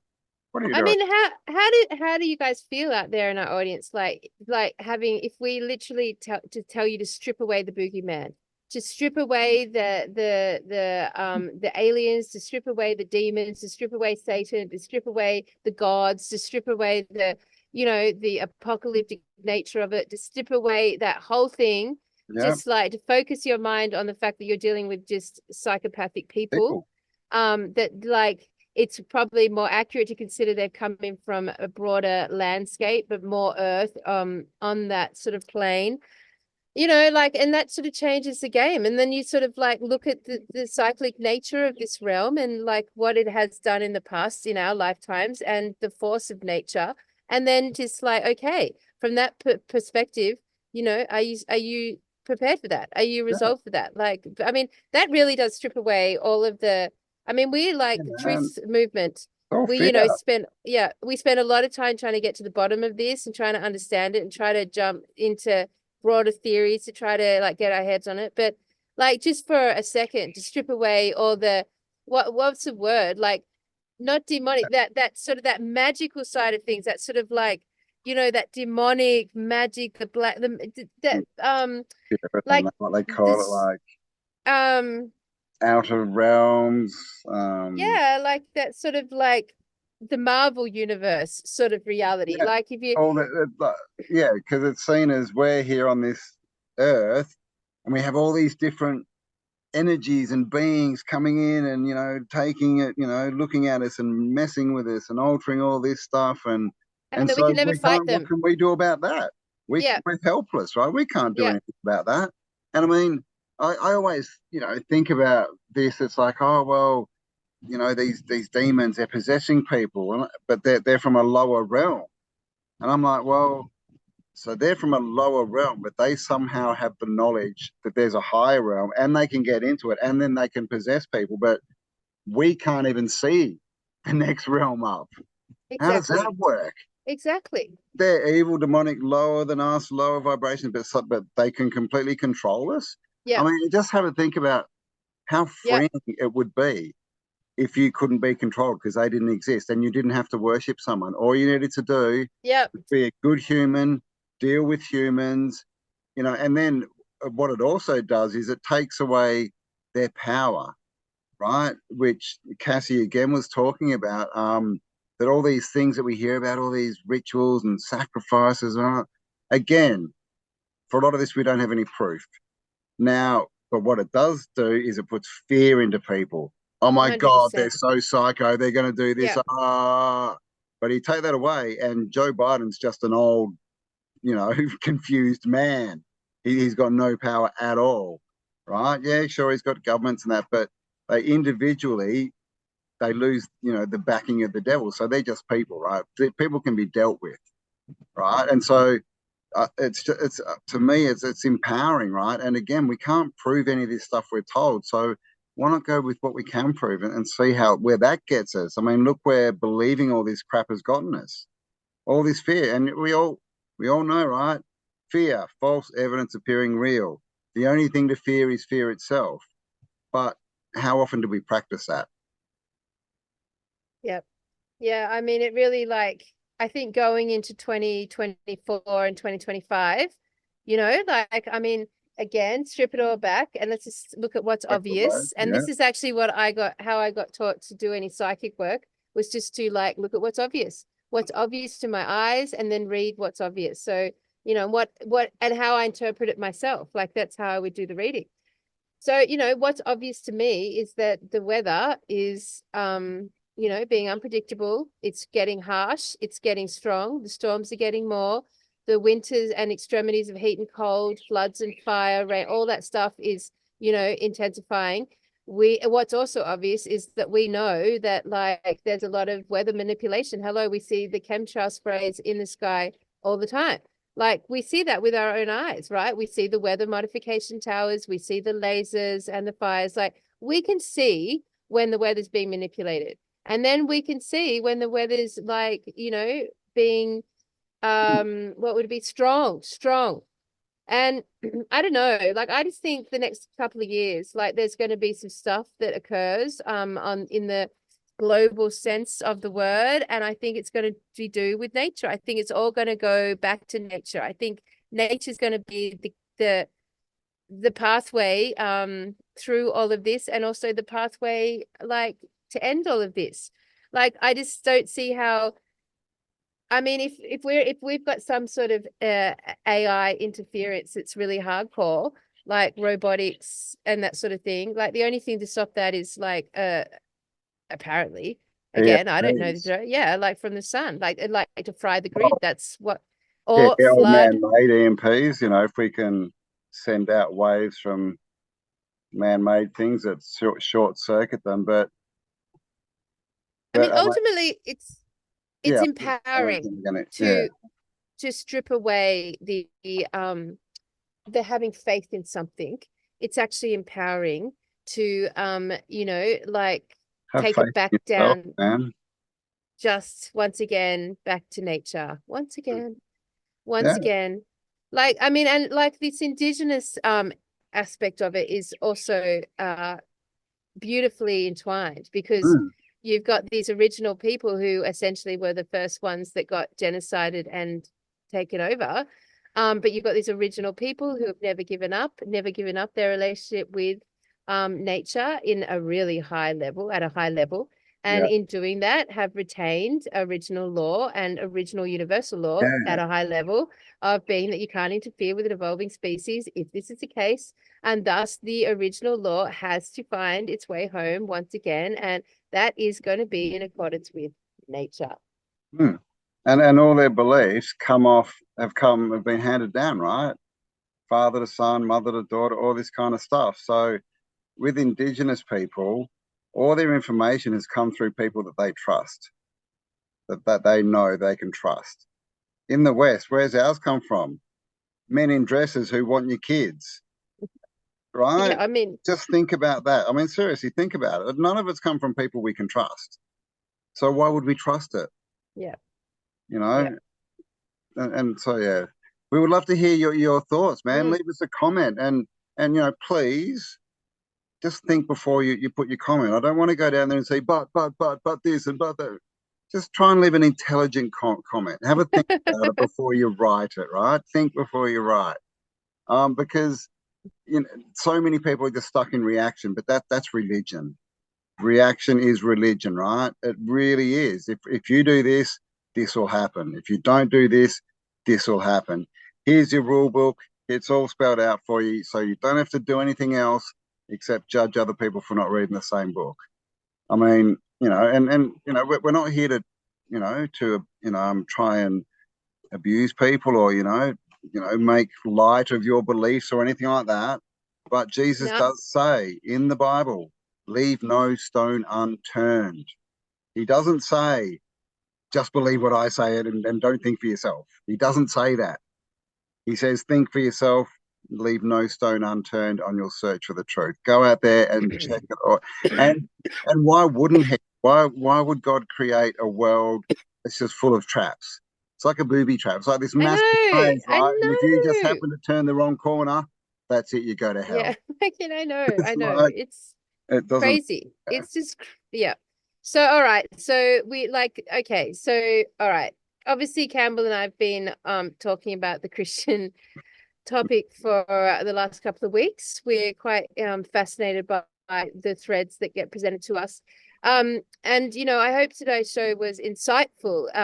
Obviously, looking at some of this prophecy, we didn't go through the Simpsons, but you guys know to go and check that out yourself. And of course, we didn't go through Nostradamus, but it feels like he's just part of the same script. And we just feel like we're at war with other humans that are just psychopaths and have come in from the last reset with technology intact. And They got us I mean, fighting it's spiritual beings so, that don't exist, man, so that we don't fight them. and so it's so less scary from that concept, so less Love it. things to It's fear, but at empowering. this, and that there are a lot less of them than there are us. And but at the end of the day, we exist on a living organism called Mother Earth, and she gives us our life force, not them. Their technology does not, and their doctrines do not. She does, and she has thus got a consciousness that will in turn correct the wrong. So that's all we're kind of saying.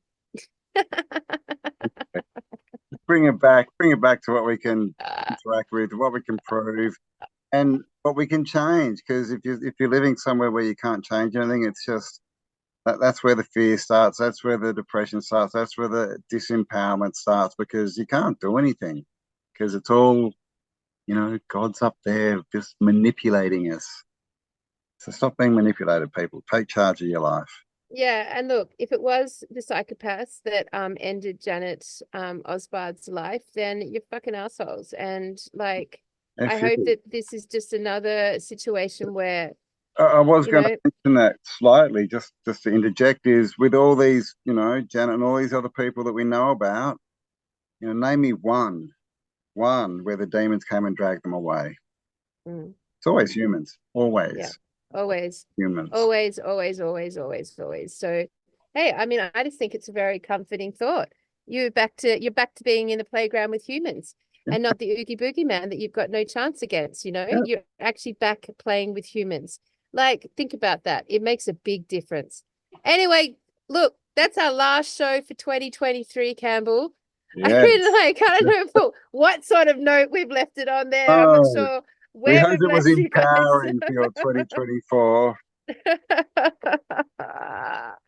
I mean, look, even Jay from Jay Dreams with the plasma apocalypse, which I just thought was a fantastic theory. It filled me with imagination. And unfortunately, with that theory, a lot of these very scary monster-like, you know, impossible creatures to navigate, come up out of the plasma apocalypse. So that's a drag. But I mean, like in essence, you know, like if we look at the Tartarian stuff and the giganticness of the last reset, and then the shrinkenness of this one, like then you know you can see an atmospheric change. Something's happened atmospherically that has altered life on the realm, gone from giant to small, and potentially we are going to go back to that gigantic, you know, Yeah, scale. We don't know, and we don't know what you know, creatures like. I ultimately, you know, if we took it back past the last reset, you know, the creatures could have been equally as terrifying to us, you know, as these concepts of what could come in the future. I don't know, but what we're living with today, you know, on our realm, like it's all manageable, right? It's a manageable, and you and I are surrounded by shitloads of snakes and all sorts of goannas, saw another goannas, one and this morning. Yeah, it's all manageable, and they've there's all got a sharks all spirit. through the oceans. You know, And there's when you're in spiders. contact, when you're in alignment with understanding, a deeper understanding with nature, then you have a deeper relationship with even the scariest ones. So if even the scariest beasts you are capable of, you know, refining your process in relationship with, then like nature does seem to be the most powerful force of all of this, hands down, hands down. Yeah. God or Jesus Christ, the Lord, has not given me life, has not filled my lungs with oxygen, has not filled my table with food, has not filled my consciousness with intelligence, creativity, and love. Has not. Mm. He's a Yeah, and lofty I've character. tried it. I'm sure we all have. We've all asked the questions. You know, God, Jesus, why is this happening? Just give me some info.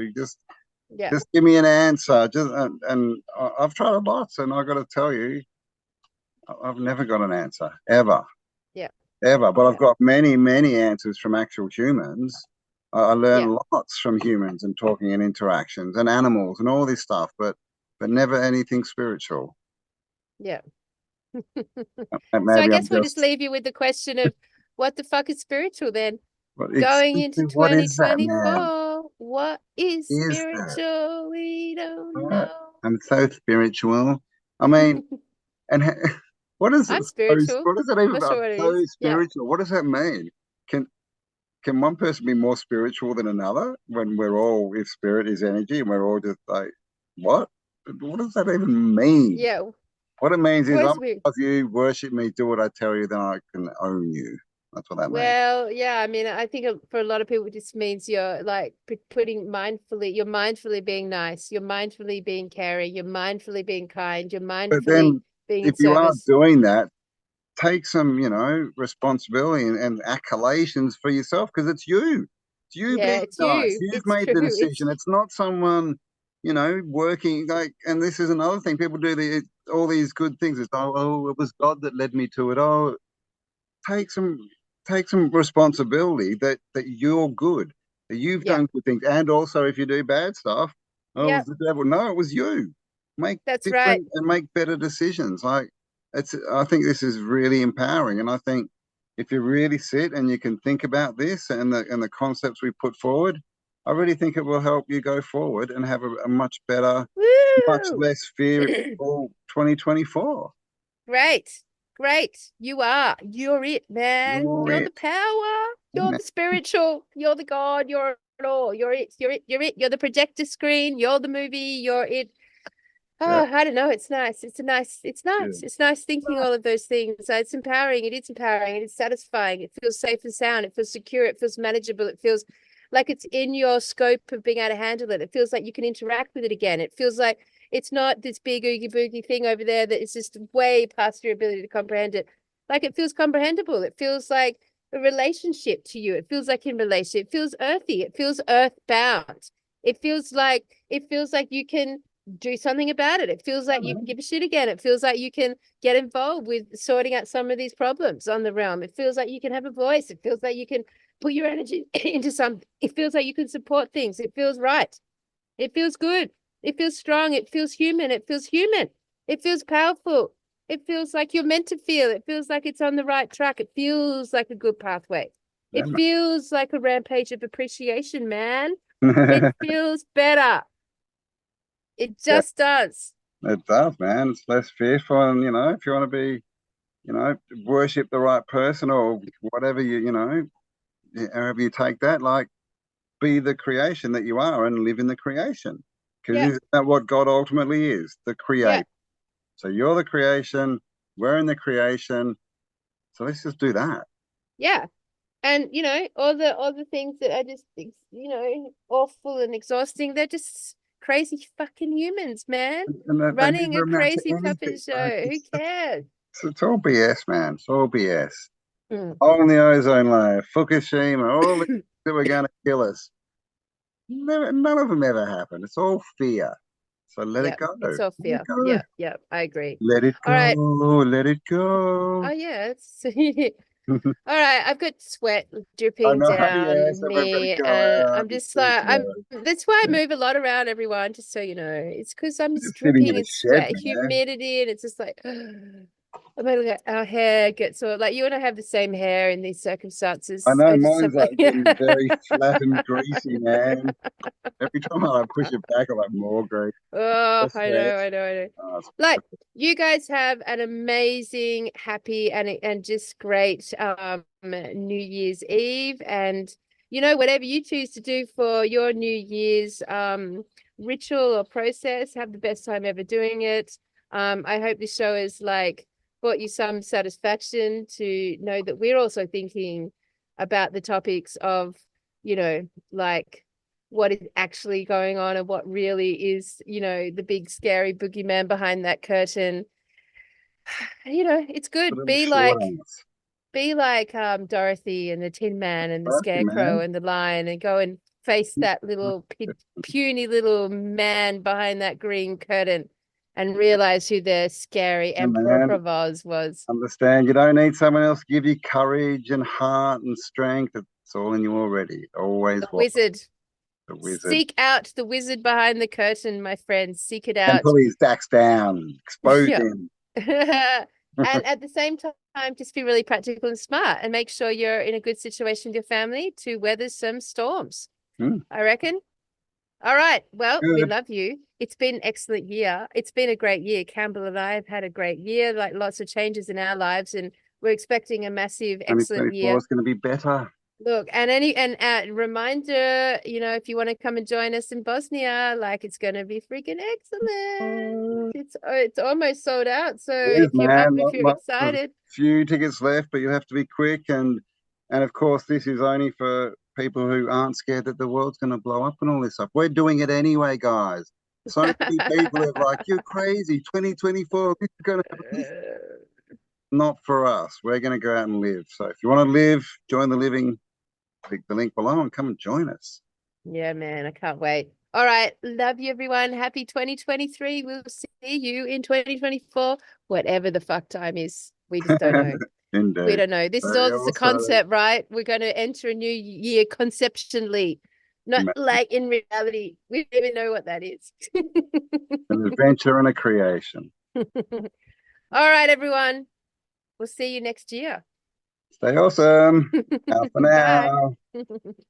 now.